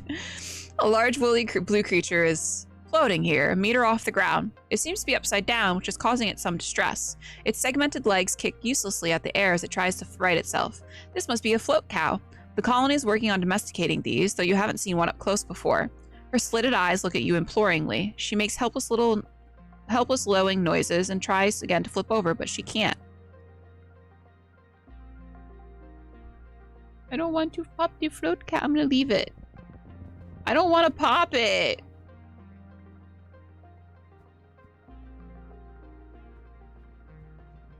That just seems mean. What's over here?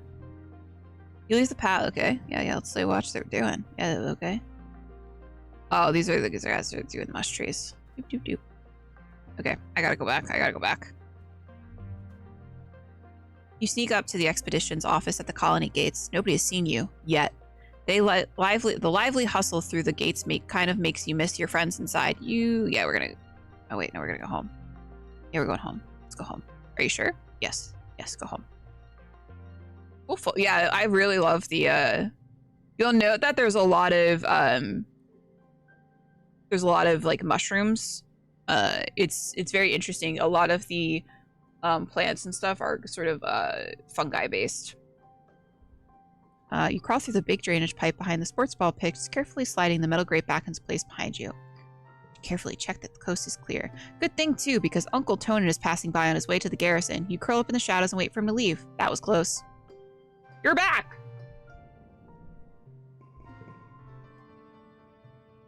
Okay, guys, before we start this, we are going to cut to a quick little break because I have an ad coming up.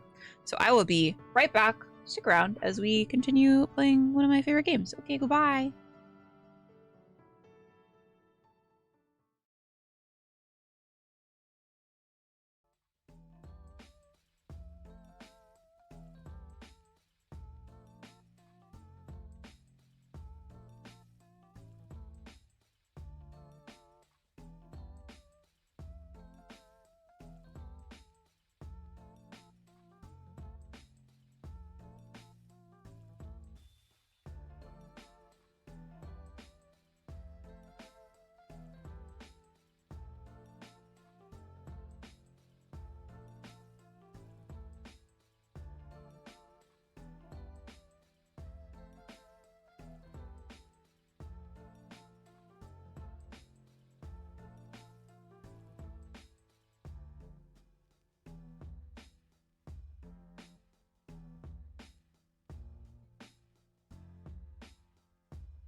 Hello. My fucking game go? Ah, here we go. Jesus. It's time for Vertumnalia. Utica and the council have called a festival to celebrate life here on the planet Vertumna. Everyone gathers in the colony square to hear Governor Uticot's speech. Warner Brothers. Thank you, Queecha. This is old bitch.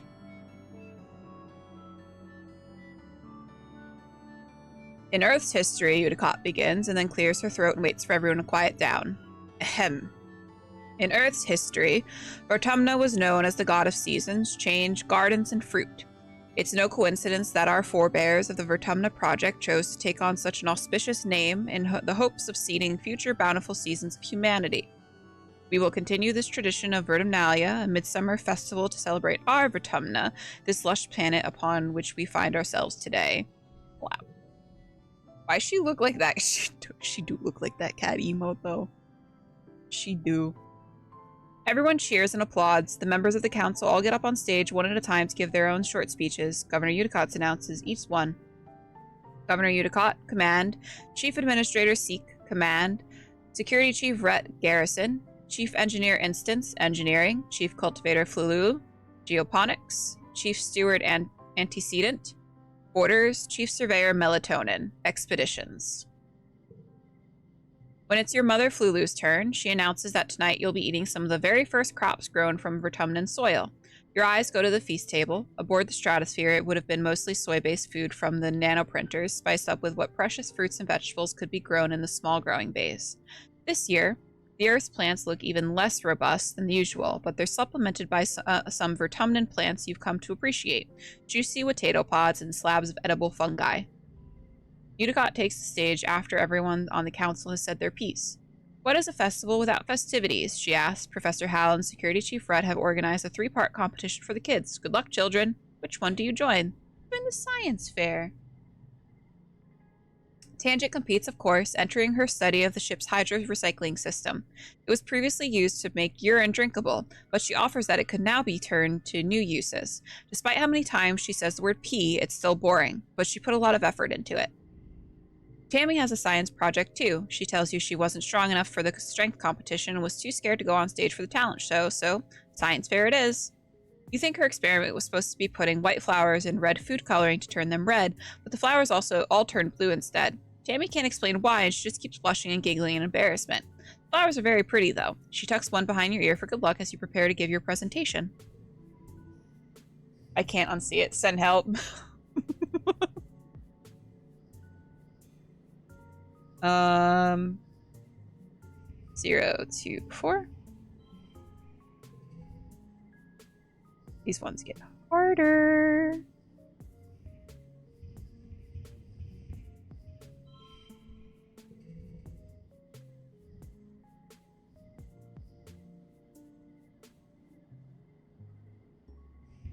Zero, 1.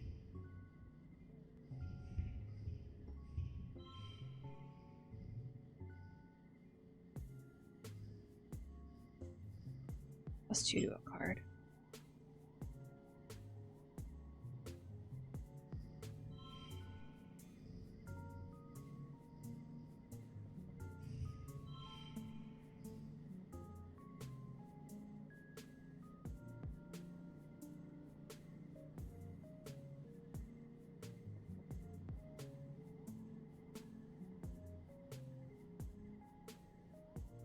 You'll ever just get tormented by your significant other?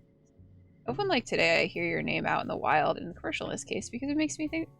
I love you just hear like the word myriad. I love that, Jenga. Hi, Jenga.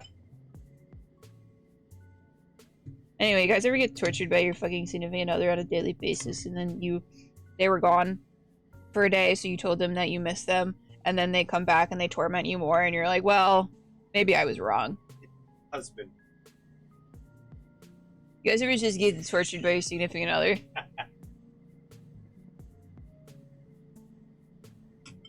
Right.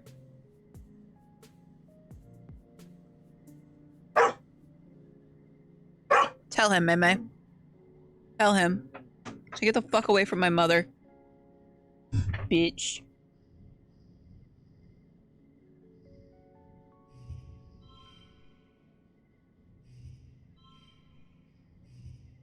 I need 3 more.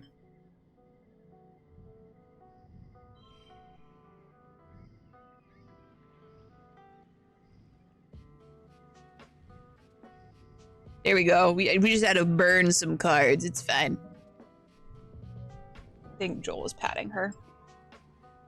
Don't worry, Joel's patting her. Joel's loving up on her. Oh, she's right next to me. What are you doing? Hi. I'm patting her. I don't know if you can hear me tapping her like a watermelon, but I'm doing it. Licking on the floor, you fucking weirdo. Freak.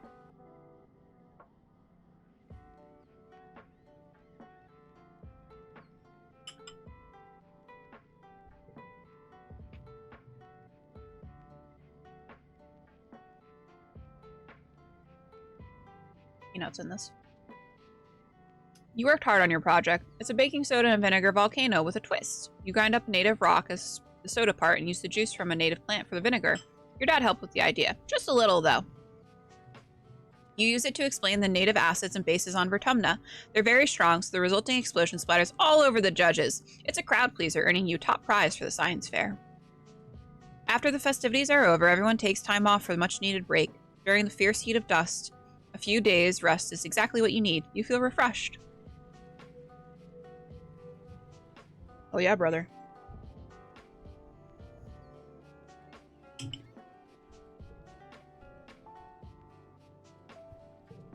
Hello, Tangent. Tangent is watching a construction crew build scaffolding for the new engineering pavilion. They're using mushwood, which is so light that one person can easily lift a 10-meter-long pole and stack it into place. She points towards them. Human beings are so great, don't you think? Before we landed, this was all just dirty jungle. Now it's civilization. I've been learning about adaptability in writing in biology class. The book says it's what sets us apart from the animals. Like, we don't need fur because we can make warm clothes, and if it's too hot, we can make air conditioners instead. Maybe the animals have neat adaptations. Tangent rolls her eyes at you. Maybe, but even if they do, I haven't seen any signs of intelligent life here. It's just those big dumb xenofauna. Some animals out here are smart and friendly. Tangent looks skeptical. They're still animals, Selene. Maybe they're just pretending to be nice so you'll feed them. You're just lucky it didn't eat you. She folds her arms. Norb Smith looks cute. Look cute, but one can eat through a bag of rice in less than 30 minutes. Even an herbivore can be dangerous here. It doesn't have to want to eat you to be able to hurt you. Fucking Jesus. Ange, fucking lighten up. Together, you watch as the foreman puts the blueprints for the scaffolding onto the floating screen of her holopalm and raises it to the scaffolding to check their progress. I'd like to see an alien do that, Tan says primly. Humans look defenseless and weak, but we're the strongest species in the galaxy. Who else can literally bend reality to their will? Not a stupid alien, that's for sure. She was offended. She said, I'm not dumb. I'm just a little stupid. She puts one finger to her chin. I'm living proof that humanity is greater than our biology, she says. All of us are really with our genetic enhancements. We're the next step in humanity's evolution from gate ape to galactic superspecies. Hippos are the most dangerous creatures in Africa, and they're, yeah. Hippos are fucking terrifying, dude. I wouldn't fuck with a hippo.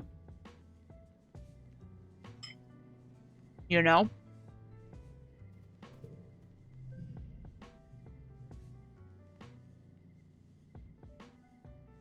Tammy almost doesn't notice you approach her. She's bent over her holopalm, intently taking notes until you get close enough that her ears wiggle and she looks up, surprised. Oh, hello, Selene, she greets you cheerfully. I'm so sorry I didn't see you there. You ask her what she's studying and she flushes pink and tugs on her ear.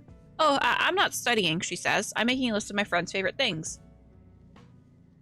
She laughs, a little embarrassed. And well, you're my friend, Selene, so what's your favorite color?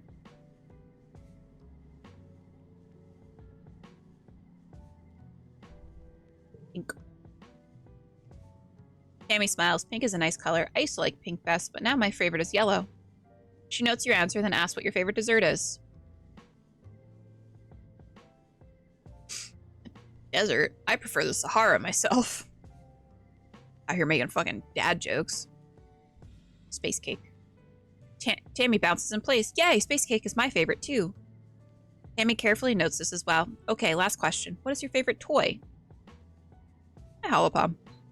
Okay, now I know what to get you for your birthday. Ask her what her favorite things are. She presses her index fingers shyly together. I like the color yellow and my doll is my favorite sweet is cake. Do I now know that about her? Is my question. I don't. What the fuck? She looks like she has Werther's Originals in her hair. She looks like she eats Werther's Originals. Unironically.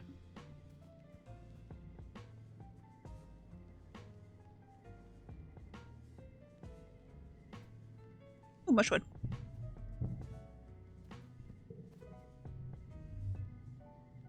Space cake meant something different in Amsterdam.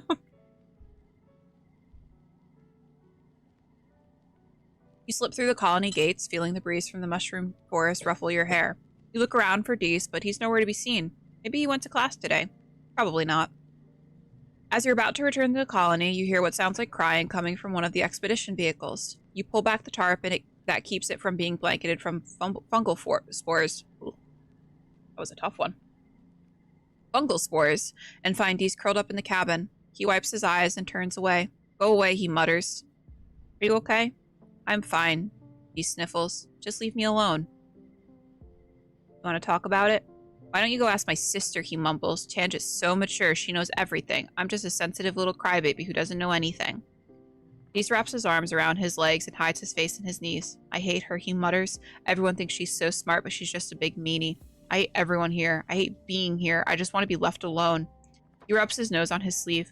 Except for you, I guess. Sometimes it feels like you're the only person who's ever tried to be my friend. Poor little guy.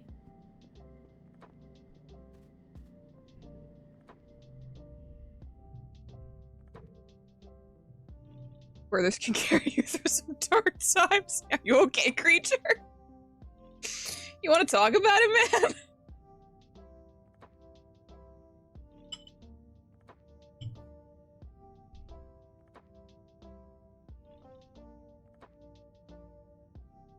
Today's assignment is an easy one, Hal says with a yawn, because I was up late preparing Congruence's subterminal and I could use a nap. Screenshot that. I'd like you to write an essay on what Vertumna Colony means to you. Freedom, equality, democracy! Yeah. You list all the keywords you can think of to describe an ideal government. Did you say freedom yet? Although you aren't totally sure if the colony's government is a real democracy. You know the council votes on things, but you don't get to vote. And who chooses the council members anyway? The governor? Who chooses the governor? The council? You may be just a kid, but you can tell you're missing something here. Damn. We're already looking to overthrow the government, huh? Yeah. One.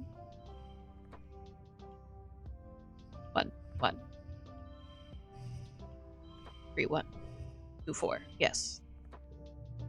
I feel like Rain Man sometimes when I'm like doing these cards, I'm not gonna lie.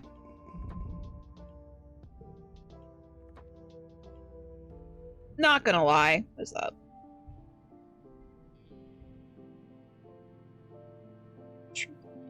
What's up?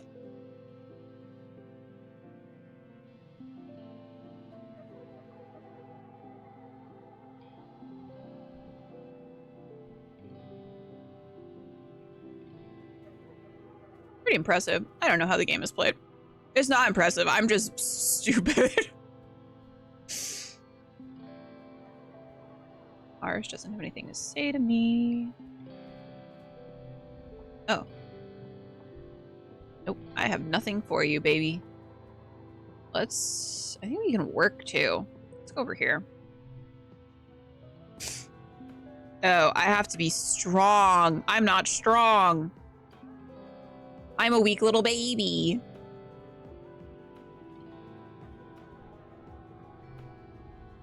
All right, let's study engineering. Professor Howell is a first-class nerd. You can almost always ask him a question that makes him spiral off into a long explanation going into way more detail than you'd ever need to know. It's a useful skill for those days when you don't feel like doing schoolwork. 0. 2. 1.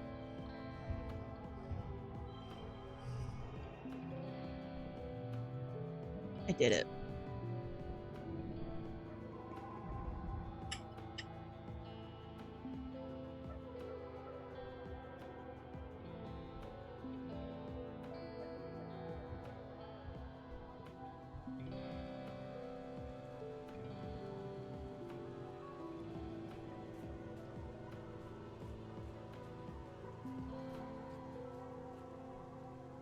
Yeah, plus 15 stress because I went to class.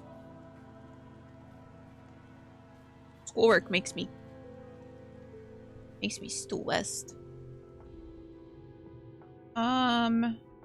Empathy. I think this ups my empathy, so we're going to study some humanities. There's some sort of emergency in engineering that requires Hal's attention, so today's class will be taught by the ship's artificial intelligence, Congruence. Good morning, Congruence chirps. Today we're going to talk about the formation of the Vertumna group and our decision to leave Earth. It's a very exciting topic, and we think you're finally ready to hear about it. Let's dig in. You know how it started. Economic and environmental instability, coupled with deeply entrenched hatreds, had thrown the Earth into chaos. And you know how it ended. In that chaos, your parents formed the Vertumna group with a plan to leave Earth. 20 years later, they and their starborn children, you, slid through a wormhole and ended up here on a planet you called Vertumna, but there's so much you don't know. Congruence pulls up a hollow projection of an unassuming human with a firm maternal gaze. This is Planktonic Ascendant's Wang Botha Schmidt, she says, the spiritual leader of the Vertumna movement. They were what people called a speculative fiction writer. The Vertumna Project proved that their writing, though speculative, was far from fiction. That's one long-ass name. Wang Botha Schmidt's writing centered around the idea of humanity building a technological utopia on another world. Translated to 100 languages, this was a compelling idea to people at the time, so fans started connecting in Vert space. Scientologists. We're Scientologists. Far from just a book club, these people bonded over mutual aid amid the increasing unrest in their own countries. They were committed to Wang Botha Schmidt's idea of a future where everyone is treated equally without prejudice. But they realized it couldn't be done online, Congruence tells you. Though committed to social justice, the group saw the impossibility of forming a truly egalitarian society while also reckoning with their own implicit biases in the diverse context of their real lives. They realized that this was a work of generations and the solutions must look to the future, as Wang Botha Schmidt did. So they got together. The image of a squat concrete building with a rooftop garden replaces Wang Botha Schmidt. Around the edges of the classroom, the hollow projector gives the impression of towering walls topped with razor wire. The first Vertumna colony, Congruence tells you. 400 people volunteered to sacrifice their own cultural beliefs to walk through these doors, agreeing to come up with a new way of life that would be taught to their children.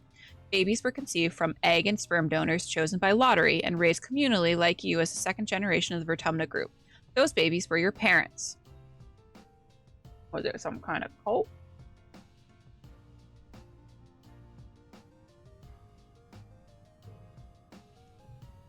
Yes, Congruence tells you cheerily.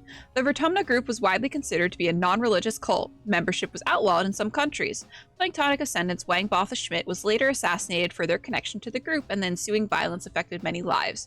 You think of your mother and her prosthetic leg and how she rarely talked about her life on Earth. The hollow projection now shows the compound under siege. As more colonies were founded, word got out about Vertumna group's social experiments, Congruence continues. Assimilationism was an unpopular ideology at the time because it had been used to commit terrible genocides on Earth. This, combined with panic that the Vertumna group was destroying the family unit or raising an army of gene-tech super soldiers, brought the colony under attack from all sides. But cultural assimilation is horrible.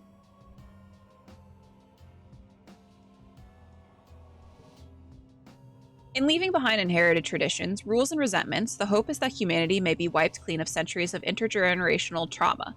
Congruence sounds like she's reciting doctrine. Even the first generation of the Vertumna group wasn't certain it was possible. You're the beginning of the new beginning. Who knows what you'll be capable of? You get the feeling you're not going to get a nuanced answer from the ship's AI. Yeah, we a cult. Yeah. We're a cult. The image of the burning compound is replaced with a stratospheric on a launch pad. Luckily, the next phase of the Vertumna project was ready to launch. 100 colonists were selected to leave Earth on a colony ship, to see a far-flung corner of the universe with a new human culture. She smiles. The ultimate goal of the Vertumna group was you children, she says.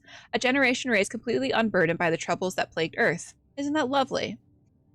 How did they build the ship? What was Earth like when they left? So nobody on Earth that was like us? So much information. So how did they build the ship? What was Earth like when they left? Terrible. Congruence shows you some dire demographics. The institutions that had given people, the illusion of safety were torn down and wars were rampant, both resource-based and ideological. Large parts of the Earth were rendered uninhabitable by climate change, pollution, and nuclear war, especially the critical food-growing regions of the world. The Vertumna group weren't the only ones trying to escape Earth, but as far as we know, we are the only success. How did they build the ship? Orbital voyages were a hobby for the ultra-rich in earlier centuries, so there were several relics to be found in museums, Congruence replies. The difficulty was not in acquiring a ship, but in making it spaceworthy and in the logistics of the launch itself. The group crowdsourced enough funding to purchase and repair the ship, Congruence smiles. As for logistics, well, you are speaking to the solution right now. I was acquired by connected group members, along with gene tech that created you and your parents. The Stratospheric was the first manned vessel to navigate the wormhole at the edge of the solar system. Given the state Earth was in when it left, it may have been the last. So nobody on Earth was like us. The Vertumna group members have a unique culture, Congruence replies, but it's formed from a combination of many heritages from Earth. Even the language you speak, Esperanto, was invented to bring people together. And don't worry, Congruence exclaimed. You brought your best heritage with you. You're humans. So much information. Your head is so stuffed with ideas it might burst. Professor Hal and your parents never mentioned this stuff before. They waited to tell you because they wanted you to grow up without feeling different based on your genetic makeup or family history. It's hard to imagine having a different culture than your neighbors. You wonder what it's like. Everyone celebrating different holidays, eating different food, speaking different languages. Are you missing out, or are you better without it, like the original colonists believed? It's hard to say, as the decision was made for you so long before you were born. All you can do is be the best Solana you can be.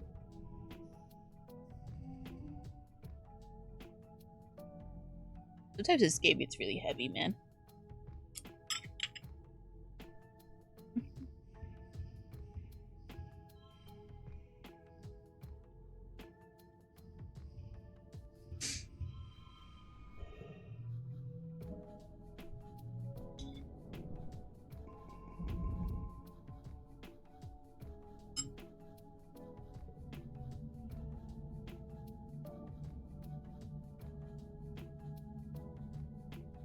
Some.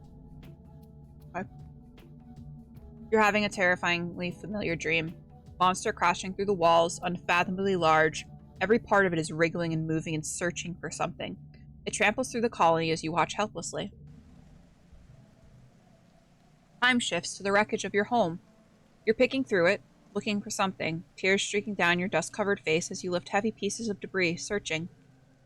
You wake up shouting, "No!" But your voice is drowned out by a deafening rumble from the skies above, outside. The bedroom window is covered in water? It's pouring down from the clouds. You guess this must be rain, but you've never experienced it before. There's a bright flash from outside, then another crack and rumble. Thunder. It must be a thunderstorm. It's still the early hours of the morning. You've already almost forgotten your bad dream, but you're too unsettled to go back to sleep. The rain beats down on the roof of your quarters, joined now and then with great peals of thunder like footsteps of an angry beast. Hide under the covers until it's over. You cry a little bit and feel better. Weather is scary. Who knows what we'll do next? Fishy fishy? Vibe check? How are the vibes? Hope they're not musty, unless they are, and then, you know what? That was on purpose.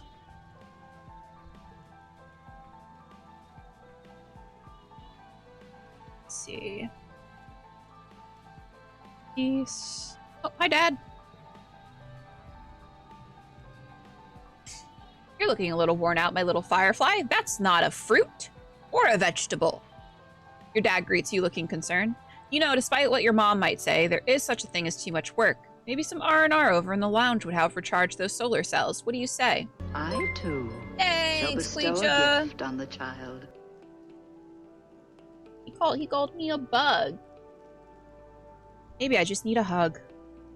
Your dad throws his arms wide. Well, get in here, Tiger Butter. After a long hug, you do feel a little better. Your dad gives incredible hugs. Comments, ladies, and they make me smile. Thanks, Pichu. Called you a bug. Embarrassing, really. He's my dad, though. Me desperately trying to have a father figure in my life. So we have pretty good. We got decent stats for our first. Maybe we'll do a cheeky little game with anemone.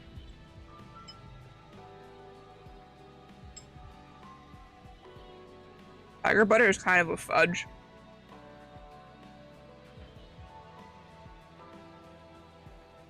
What is Tiger Butter? Anemone is running around the sports ball court, touching her hand to the ground at each corner. 18, she counts. 19. When she reaches 20, she collapses into the grass and checks her hollow palm. I'm training, she explains. My big bro Calm says I have to get my legs climatized to the planet if I'm going to be team captain like him. Okay. Alright. Oh, I gotta hit this. Aha. Made of milk, chocolate, peanut butter, and dark chocolate stripes. That sounds delicious. I'm kind of into that.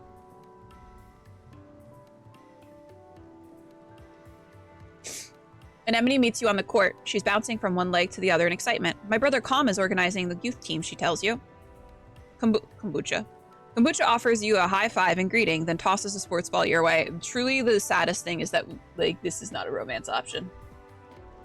Horrible. Missing out. I'm heartbroken. Let's start with practice game to see what you're good at. You and Anemone are team captains. Pick your team. Anemone used to practice with Cal and Mars on the ship, but Tammy, you're surprised to see her here. Calm will fill in to even up the teams, but he promises to go easy. I'm gonna choose Kombucha. I'm choosing him. Calm is clearly the best choice. He's 5 years older than any of you, and you'll definitely win with him as your forward. Anemone chooses Mars. She takes her position as striker with an eager look on her face. Your next choice is, I'm gonna take Tammy, because I love her. Cal said I should join, but I'm not very good at sports. Where should I stand? She asked quietly. You aren't sure. You assign her to tackle back and tell her to stick like glue to the opposing team's spiker. Maybe she'll get in their way instead of yours. You face off, 3-on-3.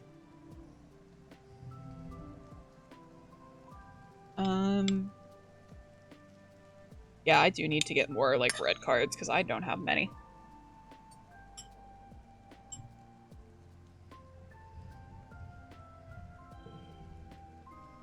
Never mind, I have a lot.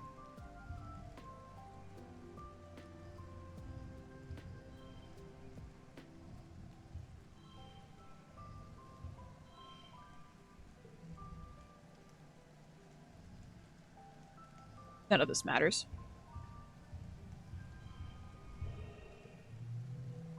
None of it matters.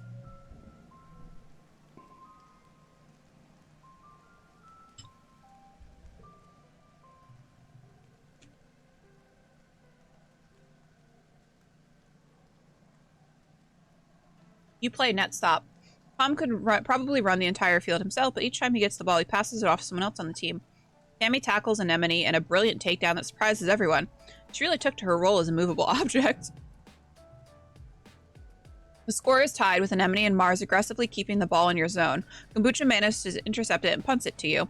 Blam! You score the match point with a rad spike all the way from the net line. +2 bravery, +1 toughness, +10 stress. I feel like playing a game should not give me stress. Just like in real life. I should not get stressed out playing a game.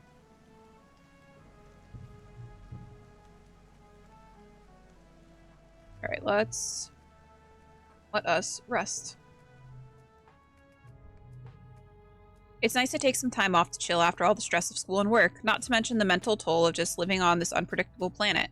Looks like you're not the only one who needs some relaxing downtime. Some of the other kids are also relaxing in the lounge. Approach Mars and Dees. Okay, but you do stink, you hear Mars defend herself. It's not my fault that you can't tell. Maybe your nose stopped working, but the rest of us can smell it, and... She waves her hand in front of her nose and makes a PU gesture, then turns to you. He smells awful, right, Salon? Stop being so mean, Mars. You stand toe-to-toe with Mars. She glares at you, then at Dees. Ugh, fine, she says defeated. I'm sorry, Dees. I'm just trying to help, but I should have said it in a nicer way. Not everyone in life is going to tell you the truth, you know. She's so real for that, but also don't be a bitch. I'm going to forget being a baby.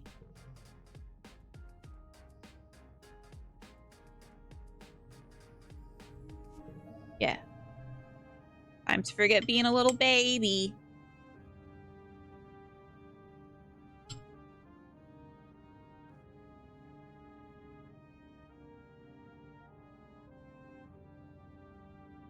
The days have been getting shorter, with only the yellow sun barely skimming the horizon. One morning, you wake up in the darkness and have to check your holopalm to know what time it is. You see a hollow stream from Mars. Good morning to all my pals, if you can even call it morning. They've named it glow season because like everything is crazy glowing out there in the dark. I'm staying the heck inside for the next month. What's the point of even going out if you can't see anything? It's going to be a long, boring month. It's got a random request on, and the oddest part that it's a real person, not a bot. Ew. Hi, Cookie. I don't really use Snapchat. Oh my god, hold on. Wait, hold on, guys.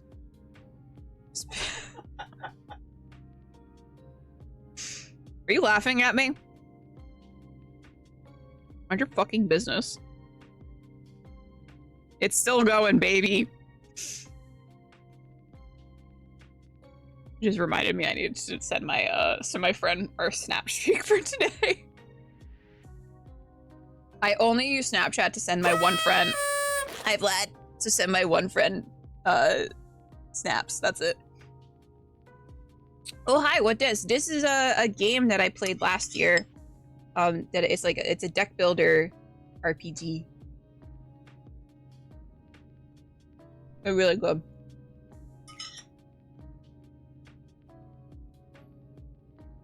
It was a literal ew.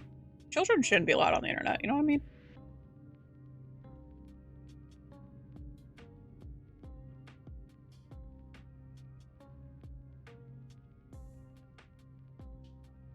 Children also shouldn't be allowed in a Sephora.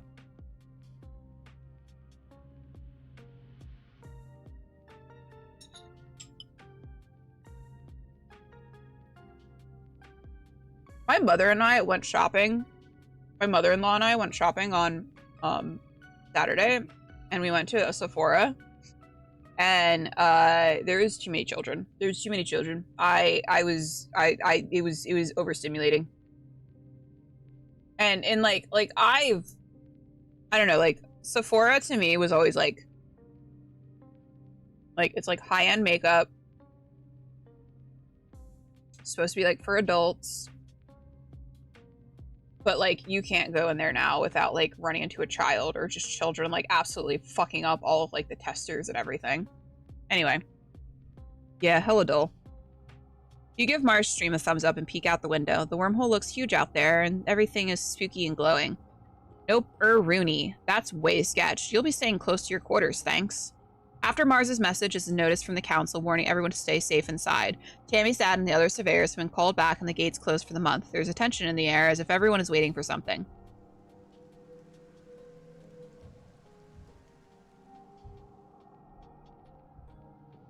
See, isn't this cool, guys? Isn't this cool? Look at this is cool.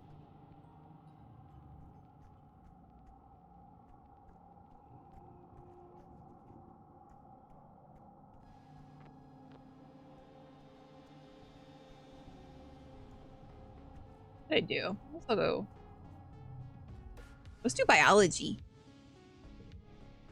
Tanja's absent almost all this month. Hal explains that Chief Engineer Instance has asked Tanja's help with a few experiments. Because you're judged on what you know, not what you prove you've learned in class, many older students choose to skip class and instead get hands-on experience in their field of interest. Tanja's been working closely with Instance since she was just a kid.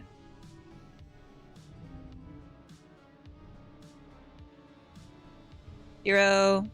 Okay.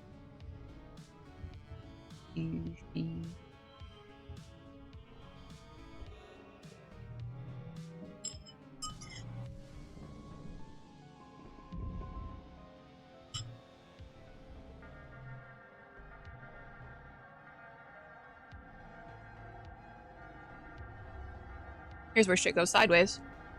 The endless dark of glow season must be getting to you. All week you've been having nightmares. Something is coming. Something bad is about to happen. A dreadful mantra repeats in your head. Ooh. Good thing I rested before glow season. You're hardly even surprised when the emergency sirens start up. You peek out at the gates. Yes, they should be closed, but they're open. Just as you dreamed or remembered, but the details are foggy. There were monsters. The closest assembly point is the children's creche, but from the opposite direction you hear shouting and loud popping noises. Gunfire. Is the colony under attack? Hide in the creche. You find Dees and Tammy in the creche. Tammy gestures for you to come crouch under the table next to them and take your hand fearfully. The lights are dim. Are you scared? Tammy asks quietly, her eyes wide and tear-filled. I just don't want to fight. Of course I'm scared. You comfort Tammy, who cries softly while you wait for it to be over. She's worried about her dad, Tonin, the head surveyor, who was working at the gate when it started. You grew up here. It feels weird to be hiding here, like you're just little kids again. You hear more gunfire and yelling, but within half an hour, they play the all-clear tone. Tammy's dad, Tonin, is first to the door as the lights come back on. He gives Tammy a huge hug and she bursts into tears again. Wait, Crush, we visited the Yankee. Please, I'll go to make a camo. You're relieved when your parents arrive with an ashen-faced cow. They won't talk about what happened in geoponics. After 2 weeks of darkness with blue suns barely skimming the horizon, it begins to move higher in the sky and daytime returns. The council admits they don't know how the gates were opened or how the creatures got in.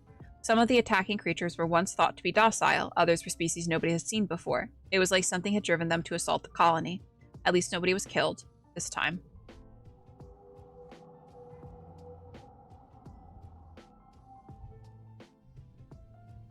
Childhood is fleeting. The game will end when you reach age 20, so you should focus on a few skills to improve and friends to spend time with. Using the skills and friends and blah, blah, blah. Okay.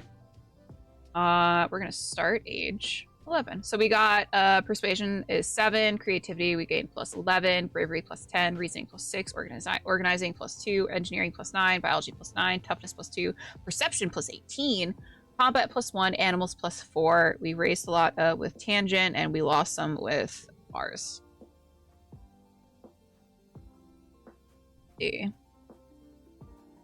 Anyone have anything to say to me? No.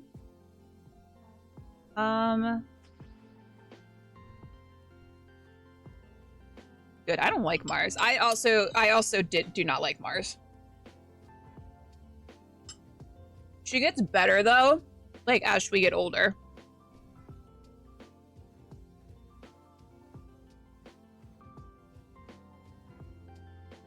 Truly, this colony is Regina George.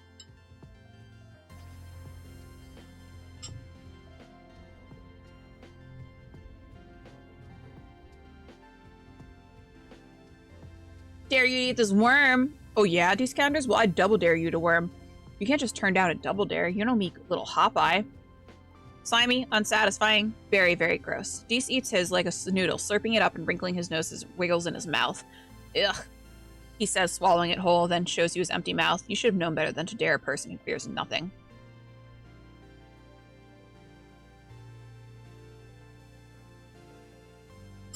This is confusing because I know there's an IRL YouTuber. Is there? Mars.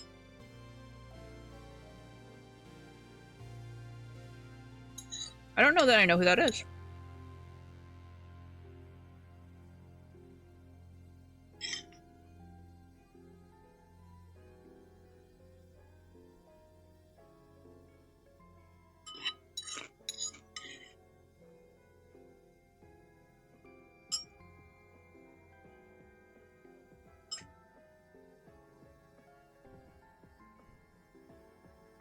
A reaction to Darth Vader's appearance in Jedi Fallen Order. I need to play the, I really do want to play the Star Wars games. Those would be fun. Hi.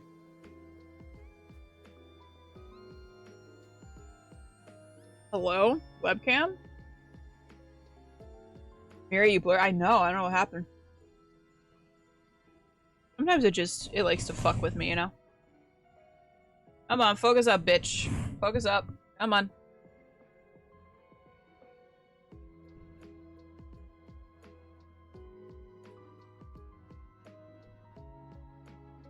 Why are you doing this to me right now?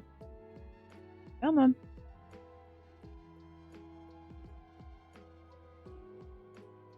There we go. Oh god.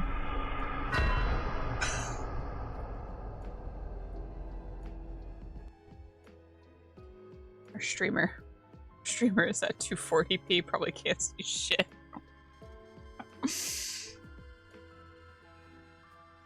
Let's go explore. Wait. We can't. We're really stressed out right now. Hold on, let's go take a nap first. Relax him. You spend several hours a day obsessively checking the local holonet for updates. With so few people in the colony, social media can be very dead. It feels like you're talking to yourself sometimes. You try to start a few conversations, but most people are busy at work or school. Done. Oh. I'm gonna forget being a stupid fucking baby. So much has happened in the last month since the monster attack during Glow. The idea of this planet as a peaceful utopia has been shattered. The security squads are training new members and keeping close watch on the gates now. They're reinforcing the walls and even installing a few robotic turrets. In class, you have drills on what to do if the colony is attacked again. And all the excitement, you forgot it was your birthday. Your parents haven't forgotten. They wake you up early with enthusiastic shouts of surprise! A Vertumnan year is only a little longer than a year on Earth, so you've taken up to its calendar for birthdays. Yours is the second month of quiet. Spark snow drifts slowly past your porthole window as you snuggle with your dad. Your mom climbs up too, sits on the edge of your bed. Your dad pulls a bowl of fruit from behind his back with a flourish, like a magic trick. At least you think it's fruit. What are those? Bobber fruit, your dad grins. The foragers have been picking these just outside the walls. They might look funny, but they're tasty. Try one. You take a cautious bite. The pulp is soft and tastes a bit like lemon, only more blue. I bet you can't wait to join the surveyors out there, your dad says wistfully. Who knows what else you'll find? Surprise, and then they threw a cream pie in your face. Just absolutely getting dunked on by your fucking family. Selena is not allowed outside the gates, your mom interrupts, her voice sharp. It's too dangerous for kids. Well, I know, but eventually, your dad says, but your mom cuts him off again. But not now, your mom replies. Not since the attack, not with everything we know is out there. We're not going to be crazy. The attack was scary. Your dad hugs you close. Aw, don't worry, tomato head, he says warmly. We'll keep you safe. Your mom reaches over and pats your leg awkwardly. I like to imagine, like, dad has, like, a list of names. Like, he just, he'll look at a fruit and be like, tomato head. That's a good nickname for my daughter. That's not going to instill any sort of insecurity in them. Your mom reaches over and pats your leg awkwardly. I know it's scary, but if you do as you're told during emergency drills, you'll be okay. Nothing is going to hurt you kids while we're around. You'd like to believe them, but you've seen the colony fall in your dreams. How long will it be until those visions become real? Your blue-haired daughter, who you also called an eggplant. But not a blueberry. Not a blueberry. Odd. Weird. Even still, your mom says, it's clear that everyone should know how to defend themselves if it happens again. I'm blinded by the light. To be clear, this includes knowing when to run away, your dad adds. Security Chief Rhett's offering self-defense lessons at the garrison, you know, even for kids. If you're interested, you should drop in sometime. Your mom gives you a stern look, and I know your friend Deese has been sneaking outside the wall, she says grimly. If I catch you doing that, I'm going to put a chip in your ear. You laugh. What a good joke. Your mom doesn't laugh. What? Me? Never. Yeah, you better never, your mom retorts, crossing her arms. I like mom because she's a tough gal. She scares me, but in a good way. Hi, Tammy. Tammy is sitting on a little stool in the sun, reading a fairy tale picture book on her holopalm. She sighs. What's that book about? Well, it's a bunch of stories. She flips through the pages, but they're all about princes and princesses. And look, the princes are always the taller ones. I'm so big. I'm even taller than Cal. How can he be my prince if I'm bigger than him? It's true. Tammy is the tallest kid you know. Taller than the boys, even Cal, who is a year older. You know she and Cal are close friends, but you never thought of him as her prince before. He'll catch up.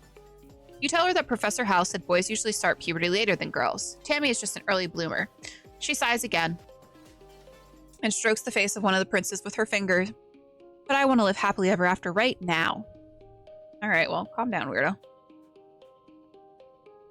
Hello, Mars. Hello, family. Hello, Dees. Man, homemade pizza. You got pepperonis? Put pepperonis on that?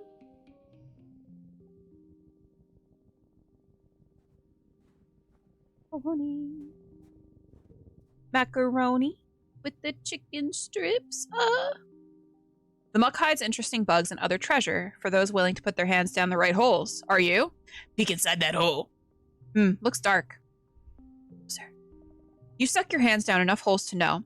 This one's probably safe. You can't hear anything rustling around in there. Your hand in there.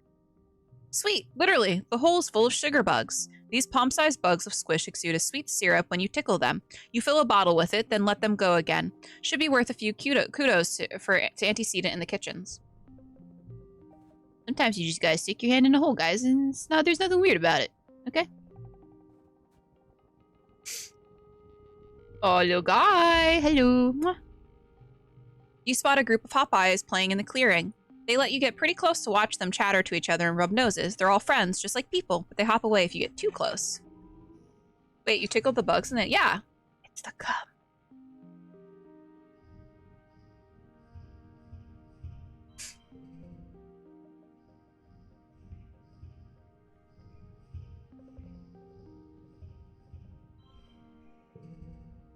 Yeah, you just gotta fist random holes, man. It'd be like that.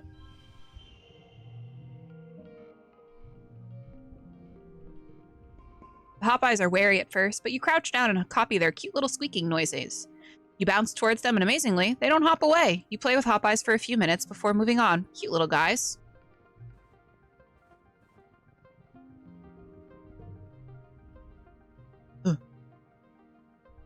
I gotta leave it. Oh, I can't walk around it, though. Go this way. As you come to a bend in the path, movement catches the corner of your eye. There's something up on top of a nearby mushroom-capped tree. You can't quite tell what it is, but is that a person? Someone is peering over the edge of the mushroom cap above you. Sim. You can't quite see their eyes, but you get an impression of long dark hair and an enormous mocking grin. I wouldn't go that way if I were you, they warned playfully.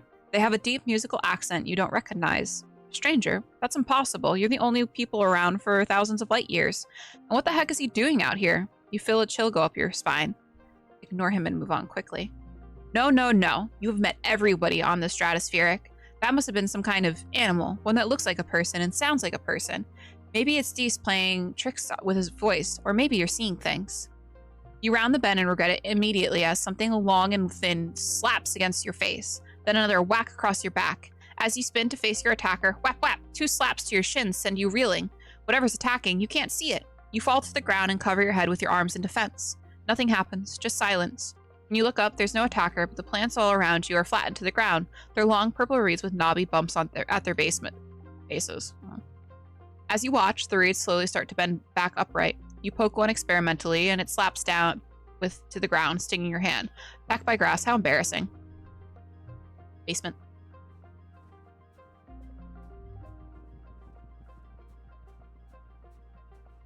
This way? Yeah, we're gonna go this way. You're minding your own business when you stumble into. There's something here, something invisible that makes the hair on your arm stand on end, like an electric aura. As you walk forward, it begins to feel like something nipping at your ankles, but when you look down, there's nothing there. You back away, the sensation stops, you move forward. Oh, it's worse. The feeling like a tiny electric bites, and it's growing more intense. Some sort of microscopic gnats, an electric field of some sort, it hurts. By the fence.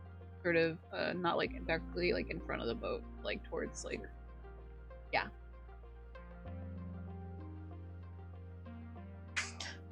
It hurts, but maybe you can find a way to avoid it and get through this area. I'm pretty good. I got pretty good perception. 0, 1. Wait. 1, 2, 3.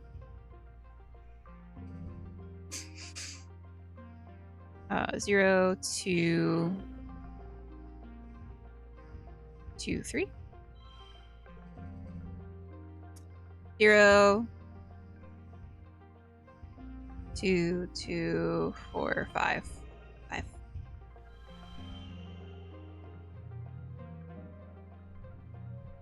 Fun. By trial and error and a little intuition, you find a route through whatever it is.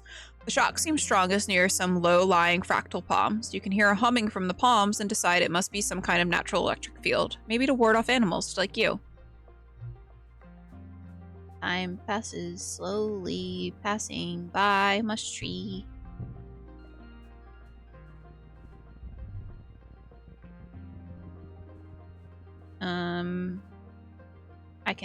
We'll go again. Some farmland has spilled outside the walls. The fields don't look like they're doing very well. Nobody's around right now. In fact, it looks a bit abandoned. There are some meager-looking crops ready to harvest, but animals are starting to get at them. Salvage. You pull up a handful of wrinkly tubers. They're probably supposed to be potatoes eventually, but maybe yams. It's hard to tell. You dig around a little longer, and it's all pretty picked over. That's upsetting. New perk. Highlight collectibles. Cool. We're gonna go home. Let's go home. And we are going to take a quick little break. I have an ad coming up. So stick around, guys. I'll be right back.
Hello.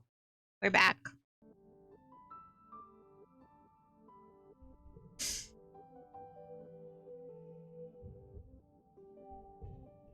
Be quiet. Oh, hi.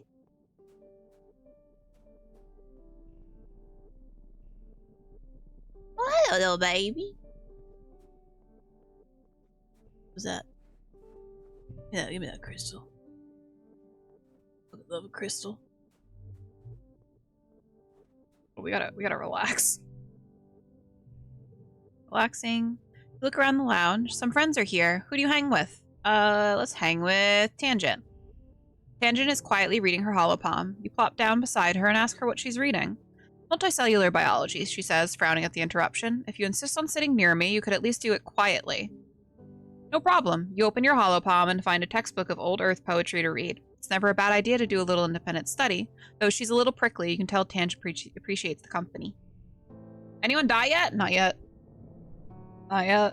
Oh my god, look at me. Crawling. I don't need to remember crawling. What kind of idiot remembers crawling? Not me. Play that much.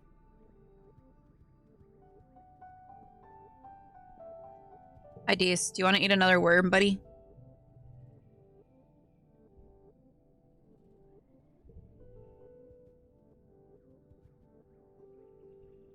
Reasoning. Asian. Maybe if we babysit, we'll get some persuasion. Hello, Selene. Auntie Seaton greets you. Oh, sweetheart, I'm so happy you've come back to help. You know this place well. The creche, part preschool, part all-day daycare. You practically grew up here, cared for communally while your parents worked their shifts. A few kids even live in the creche full-time. In a way, Auntie Seaton, aka Anne, aka Auntie Seaton, is every kid's mom. The smell of craft glue and clean blankets gives you a calming sense memory of all of the happy times you spent here with your friends. Tammy is here too. One of the toddlers conked out against her chest. She looks comically petite carrying such a large kiddo. But she seems at ease here in a way you don't usually see. You're going to babysit too, she asks in an excited stage whisper. You'll love it. Suddenly, a bundle of wild hair and pink overalls runs straight into you, nearly knocking you over. Almost more kitten than kid, the child grabs your leg and stares up at you with unblinking green eyes. Watch that one, Auntie Seaton warns. You remember Nougat?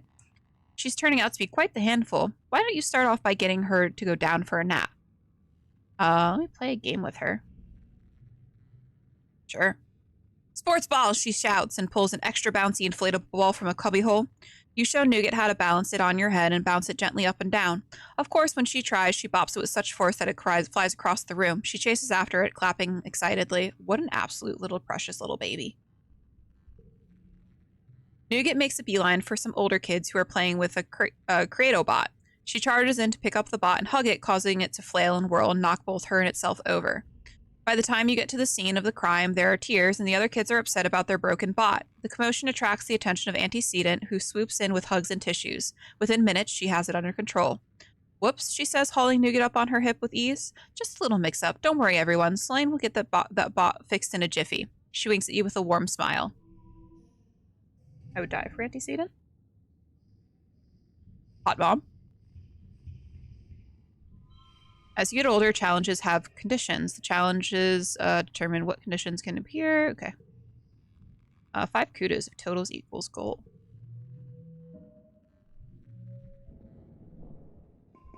These kids are stressing me out. Stressing me out.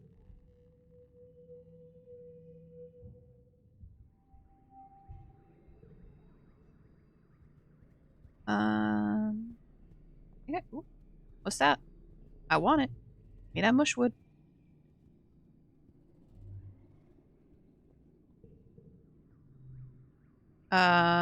Let's shovel dirt. It's your first day in the glorious world of agricultural soil conveyance. Oh boy. Good morning, Selene. Looks like you're working for your old lady. I hope you don't expect me to go easy on you just because you're my daughter. She walks you around geoponics wings and points out where everything is. Your job is to move sod, compost, plant, garden waste, and equipment from one place to another. Get comfortable with this, she says, pushing a squeaky old-fashioned wheelbarrow towards you. Now, any questions before you start moving that dirt? Let's get to work. That's my girl, your mom says, slapping you on the back. You stumble a little. Your arms start to ache after the first half hour of work, but you keep going. By the end of the month, you feel utterly drained and exhausted, and good somehow. You can feel your muscles growing already. Oh, look at this little guy. I love him. 0, 2, 2, 4, 4. 1 slot card becomes value 2. I just move these.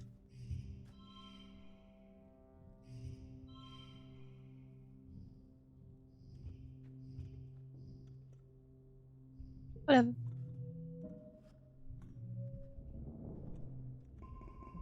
You're finishing breakfast in the common area when Marzipan struts in.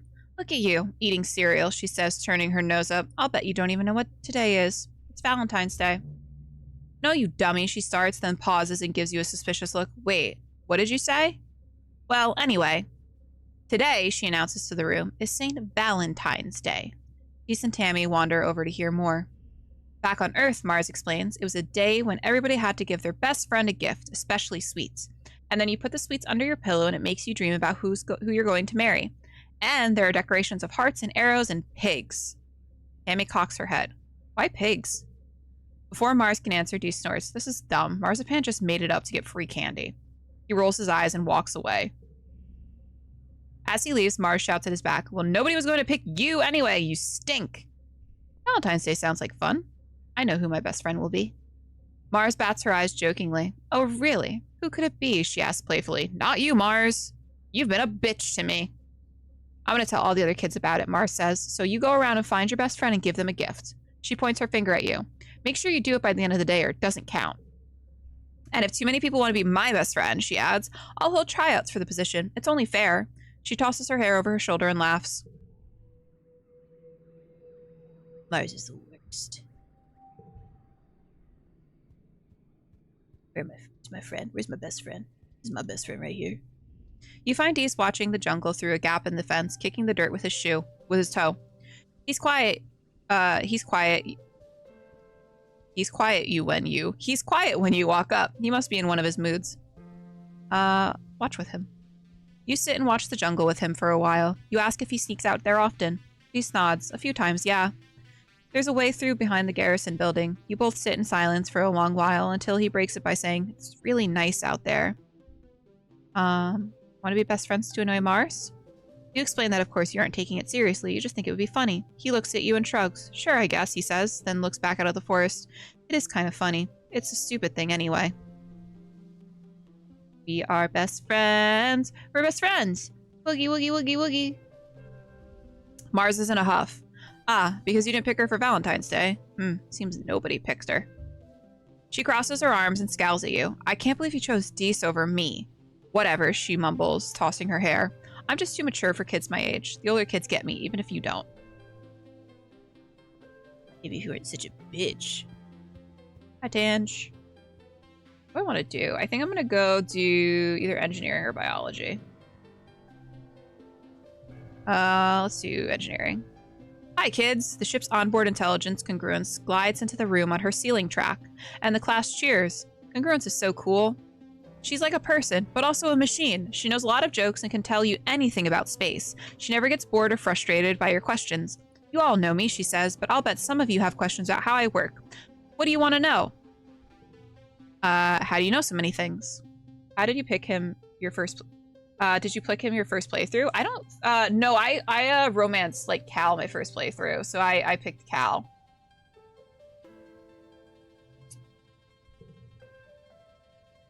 I think I'm gonna try to, like, romance Dees this playthrough, but I'm, like, up in the air about it because I know his romance doesn't go super great. My brain is big, she explains. It's just enormous, really. Much bigger than this little monitor you see here. And it's connected to the ship's HoloNet, so anything you can look up on your holopalms, I just know. Your job. Well, right now, part of me is showing animal videos to children in the crash, and part of me is here teaching you, but most of me is monitoring the engines, which gives us power, and the life support systems that make it comfortable in here. Thought this was first, like Coral Island. No, no. I've played this before. This was one of my favorite games in 2023. Do you have to eat and poop? She laughs, which has never sounded quite the same as a real person's laugh to you. I guess you could say I eat electricity, but not in the same way you get energy from food. But no, I have never pooped. I think it sounds kind of neat, actually. Congruence explains that she has all kinds of calculations to help fly the ship and land it, and that she was designed to provide a user-friendly interface to the ship's systems. But Hal has modded me to be far more than that, she says proudly. Now I can even tell jokes. Why did the computer cross the road, she asks. I don't know. Why? Congruence smiles widely. I'm not reading all of that. Goodbye. 2, 3. Nailed it. Very smart, very intelligent, very sexy. +4 engineering, +2 reasoning, +15 stress.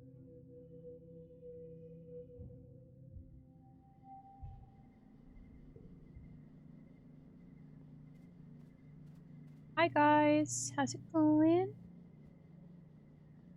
No Uncle Tonin. Hi father. Nope. I didn't learn anything today, Mom. Just is such a dry, hot season. Both suns are high in the sky, baking the usually lush Vertumnan jungle. If there's a breeze, it's warm and, you guessed it, dusty. Your parents are up every day before dawn, which comes far too early for your liking. They're usually gone by the time you wake up and home after you're asleep, so you have to visit them at work if you want to see them. Good morning, Gooseberry, your dad greets you cheerily.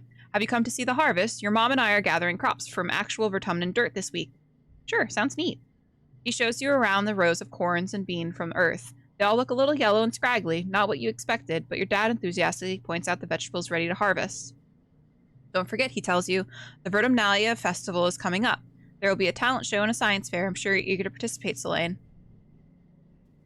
Sure, Dad, sure. Definitely.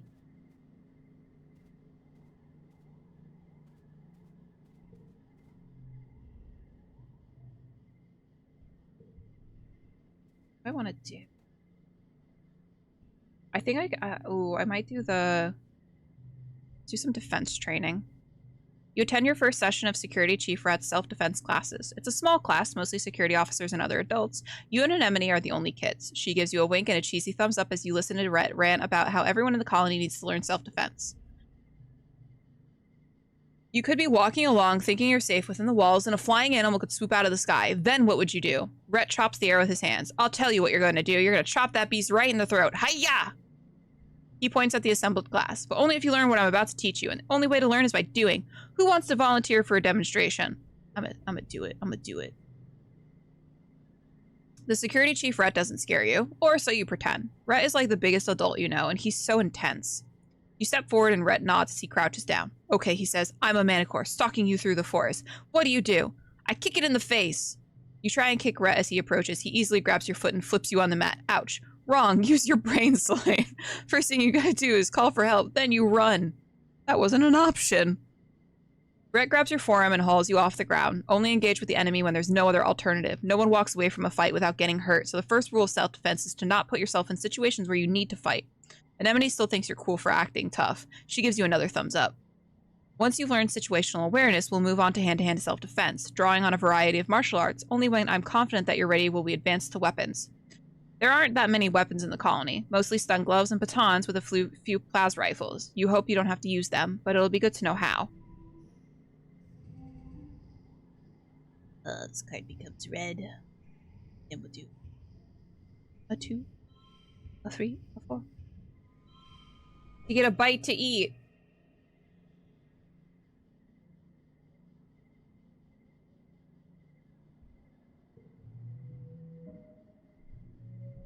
God damn it. Is that what that says? Is that what all that is?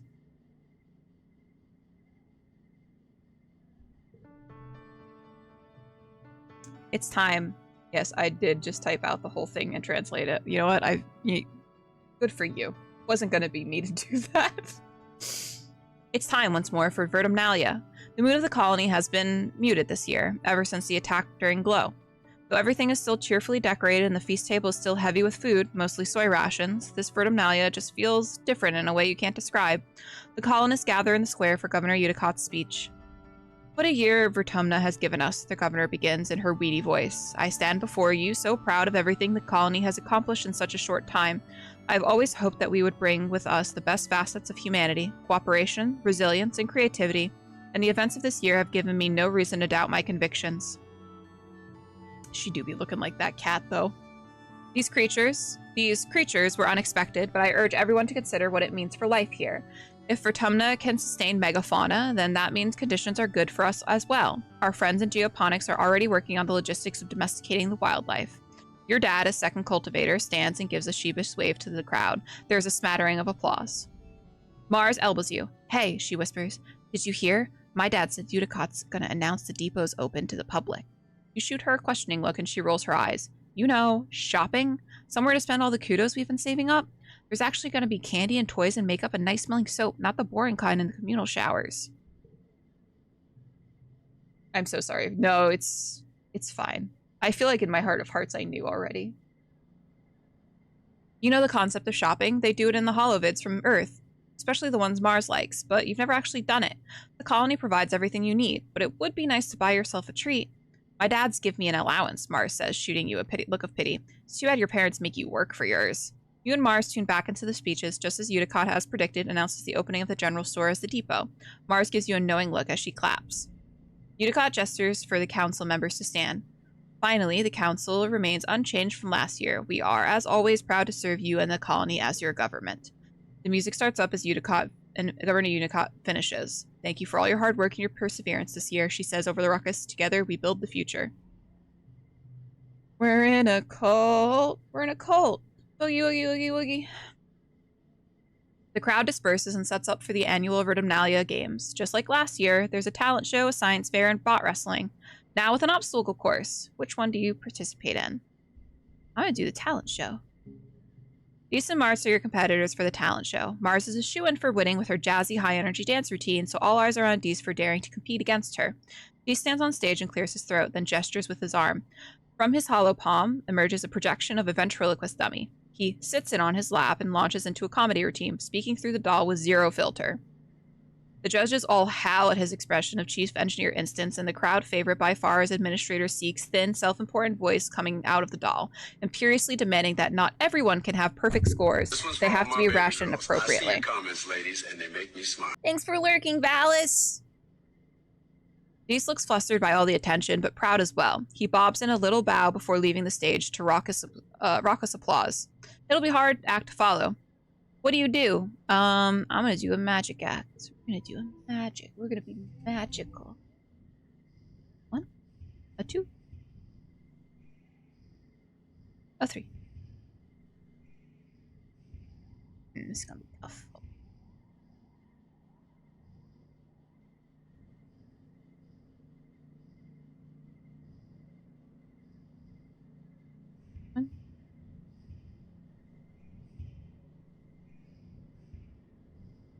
I could do 1. Yeah. And if we do 1, 3,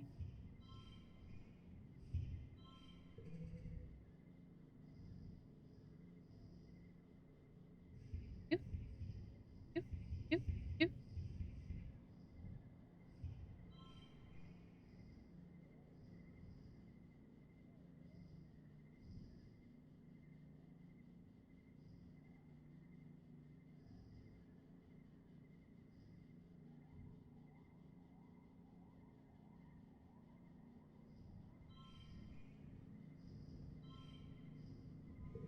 We cheated a little. It's okay. It's okay. It's fine. Done. Everyone is amazed by your magic act, especially the one where you pretended to cut one of the judges in half. You win as voted by the audience applause. Dees just shrugs and smiles. He didn't mean to win anyway, so there's no hard feelings. Mars, on the other hand, is livid. I worked on my routine for months, she cries, and refuses to shake your hand. After the festivities are over, everyone takes time off for a much-needed break. Mars organizes a water fight that takes over the whole colony, even the adults. It brightens everyone's spirits, even in the thick heat of dust. Relax on the walls.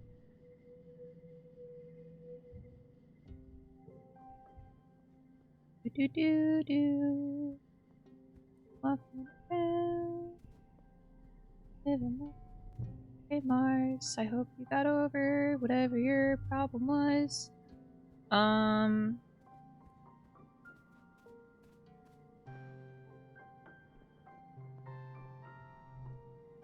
Let's sneak out and explore.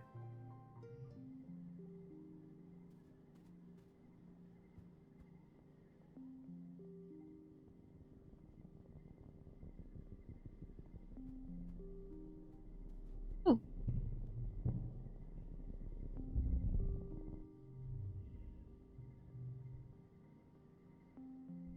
Guess we're gonna pop the float cloud. Oop, fart. There's nothing for it. You have to pop her dorsal bladder and let the liquid drain out, or she'll never be able to flip over. She struggles and screams as you open your utility knife and jab it into her bladder. Immediately, you're drenched by a hot explosion of what you hope is milk. Gross, gross, gross! The float cow spirals away as the sudden jettison of liquid propels her away from you. You hope she'll be okay, but you're decidedly not okay with how you smell right now. Gross. Covered in what I hope is milk and not something weirder than that. Stay and watch what they're doing. Okay. Goodbye. Hi, Dees. Pop-Tart. What's everyone's favorite Pop-Tart flavor? The second sun is beginning to set, and you're planning your route back to the gates when you spot Dees in the distance. He waves you over. Hey, Selene, he says gloomily. He sighs. I wish we didn't have to go home. I wish we could stay out here forever. Yeah, me too. What if, he begins, what if we didn't go home? Today, I mean. What if we stayed out and camped overnight? He gestures to the pack on his back. I brought a tent just in case and a perimeter sensor, and I found a spot right near the depot that looks safe. Yes, camp out, camp out. He sets up a tent while you place the perimeter post around the edge of the clearing. If anything trips this invisible wall around your campsite, at least you'll know about it. Without even saying goodnight, Dees crawls into the tent, takes off his jacket and stuffs it behind his head, then curls up in a ball facing the wall. He falls asleep almost immediately. You crawl in beside him and pull a thermal blanket over yourself. You're exhausted from a long day of hiking in the jungle, so despite the excitement of being out in the wild at night, you quickly fall asleep. You both wake to a blaring alarm and bright lights filling the campsite. It's the perimeter alert. Something must have triggered it. Dees sits bolt upright and looks at you with wide eyes. Should you go out there? Yeah, let's go out there and check, buddy.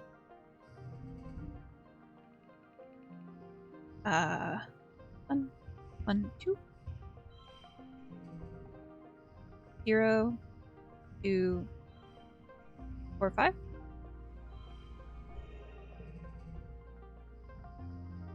No. 1, 3. Did it. Nailed it.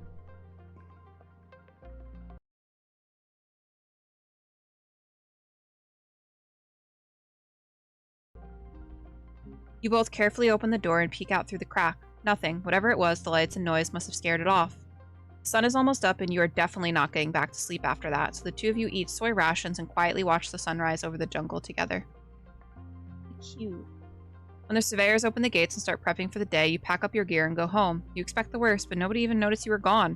You left the privacy curtain on your bed closed, and your parents must have come in late and left early, thinking you were asleep there the whole time. You're lucky, but it also makes you feel a little sad. A little sad. +2 bravery, +1 perception.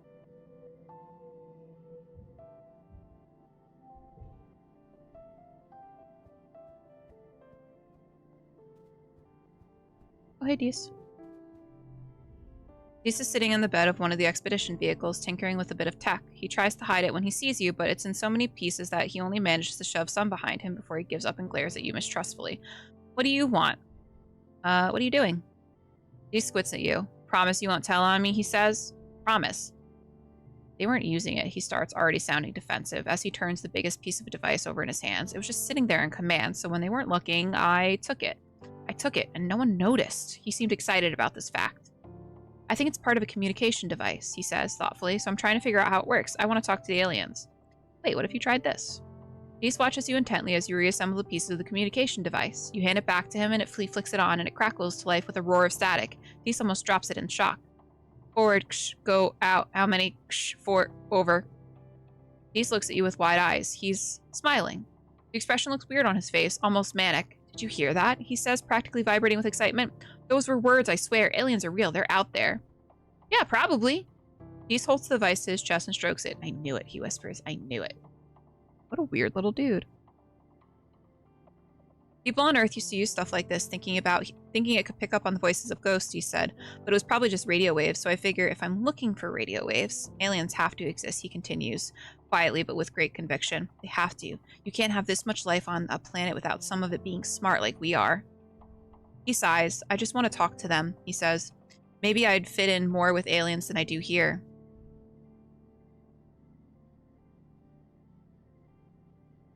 I feel like he's either gonna, like, react really well to this, or he's going to react very poorly to this. Yep. He peers at you intently. Then why haven't you told anyone, he says. If people knew about aliens, then maybe they wouldn't think I was so weird. Yep, figured that was going to happen.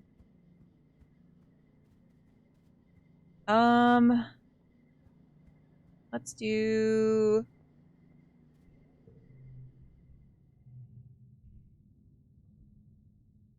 Life sciences?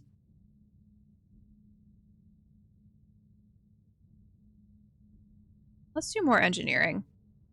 You're bringing supplies to medbay when you see something unusual. Tangent curled up on a bench, her head pillowed on a rolled up lab coat.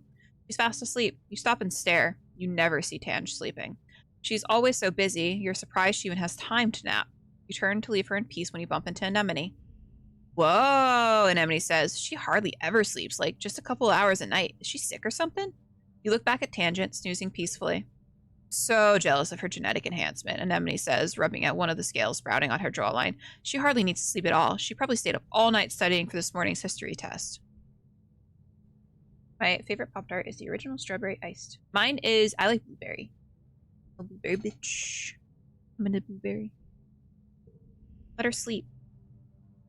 Tange's hollow palm beeps a soft alarm. She sits up and stretches, looking totally refreshed and alert. She sees you watching her and looks annoyed. Just a power nap, she says. No reason to gawk. Blueberry slaps. So good. 1, 2, 3, 4, 5.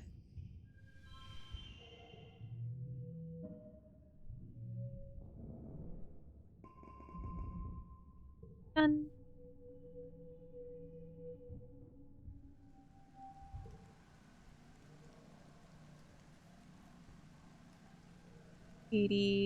Let's do the garrison again.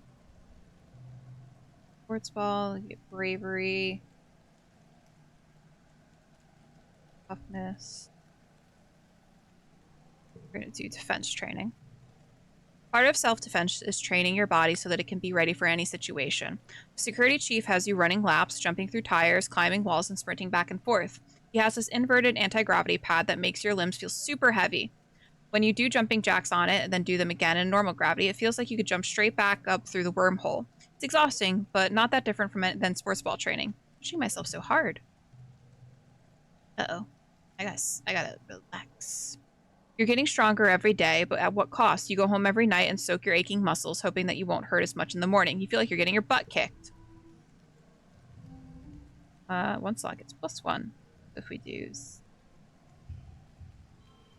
1.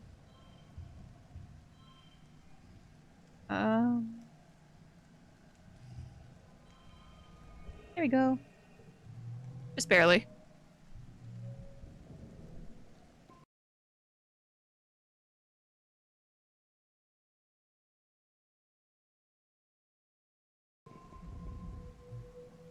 Hold on. Second.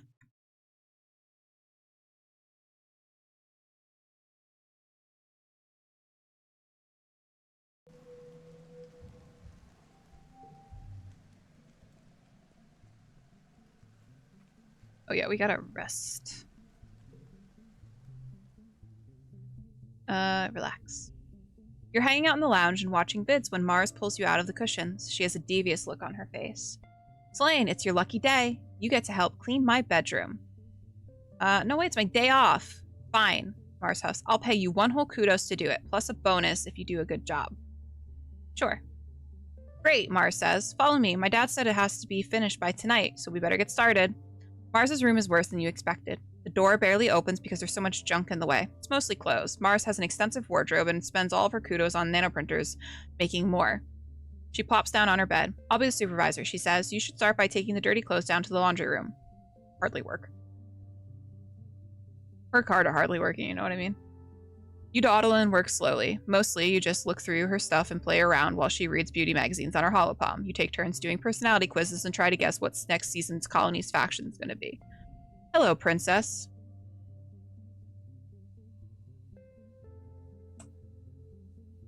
Wait a minute.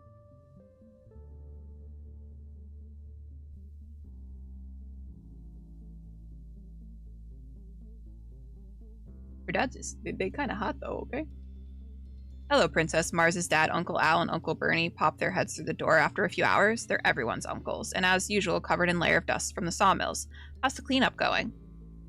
Mars scrambles to turn her off her holopad and jumps off the bed to help you pack away the last of her school supplies.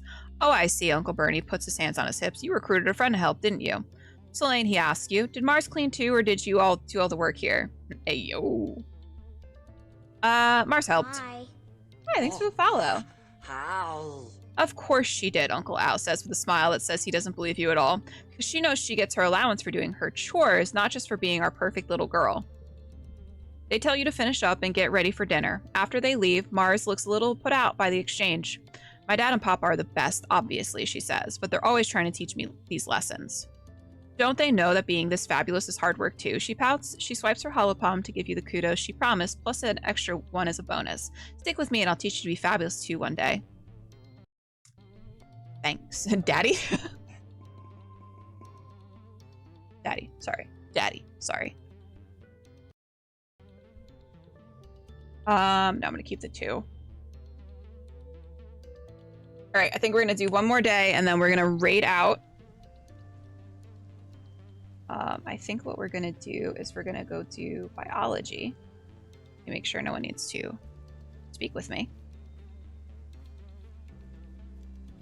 Oh, mushwood.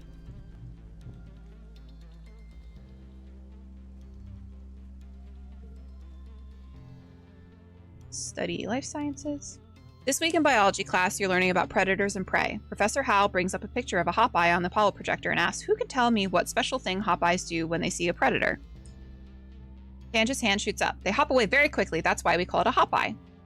Hal nods. That's true, but not what I was getting at. Tange stammers and looks upset, like she can't believe she got something wrong. He scans the class again. Anyone else? Selene? They thump on the ground and warn others. You've seen hop-eyes out in the wild, and you know they're very communal animals. One wouldn't run away without warning the others first, then they'll hop away very quickly. That's right, Hal smiles. Selene sounds like she might have met one before. Shh, don't give me away, man. Tange gives you an appraising look. Maybe she didn't expect this from you. We're gonna do 0, 1, 2, 2, 4. Win. 5 biology. Cool. There's a commotion in the square. An expedition's vehicle has driven through the gates and is idling in the middle of the square, an unusual sight. People come down to investigate. Utopia gets out of the vehicle and trudges over to Uticott. After a brief conversation, you see Uticott gesture for people to unload the vehicle and clear the area. You stand out of the way to see what they're unloading. Oh no! I should have gone out today. Frick! Hi, Mimics, how are you? I'm doing well. I should have. Oh no, Uncle Tonin.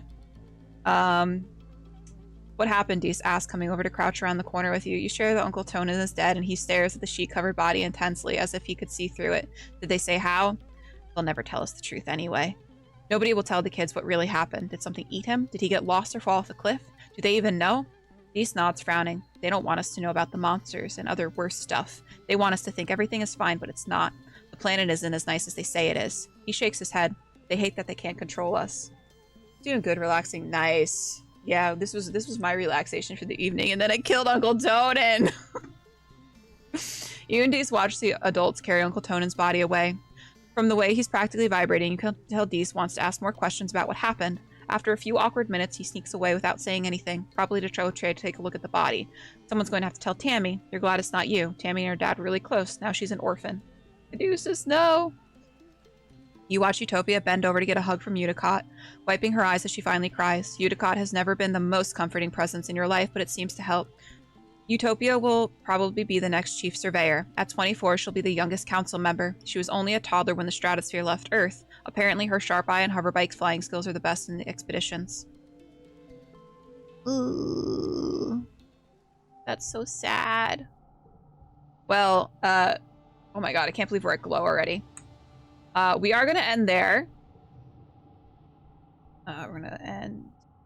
Blah! That's my file now. There it is. Okay. It's main menu. We are going to end it there because we're going to go right over into Ain't Got Crit because they are doing a special little edu panel. And I'm moderating, so I need to go over there now.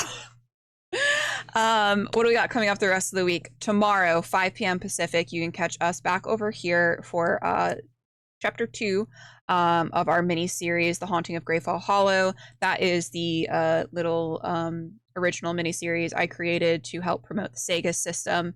Very exciting. I'm very excited to continue on with that. Wednesday, 7 p.m. I'll be back here playing some Mass Effect Andromeda. Thursday, I'll be over on Evandale at 5:30 p.m. Playing Secrets of the Fall. Friday, our Vampire the Masquerade series Lights starts. That's going to be at 6 p.m. over on Folk and Myth. And then Saturday, we are back here again with Chapter 4 of All We've Lost. So we have a pretty big, pretty packed week. So I hope to see everyone here. But I'm going to start that raid for Ain't Got Crit. They are doing an edu panel about imposter syndrome, so make sure to tune into that. It should be really good. I'll be over in chat moderating and everything, and make sure to give them a follow as well. They're going to be doing a lot with like other TTRPGs. So if you are into TTRPGs and watching like actual plays, there's going to be a lot of one-shots coming up in the next couple of months, and I'll be a part of some of them. So yeah, make sure to go give them a follow. Tomorrow, boys with... Boy, you could be stupid. But yeah, thanks for hanging out today, guys. I appreciate everyone. I will hopefully see you tomorrow. And if not, have a good rest of your week. Goodbye!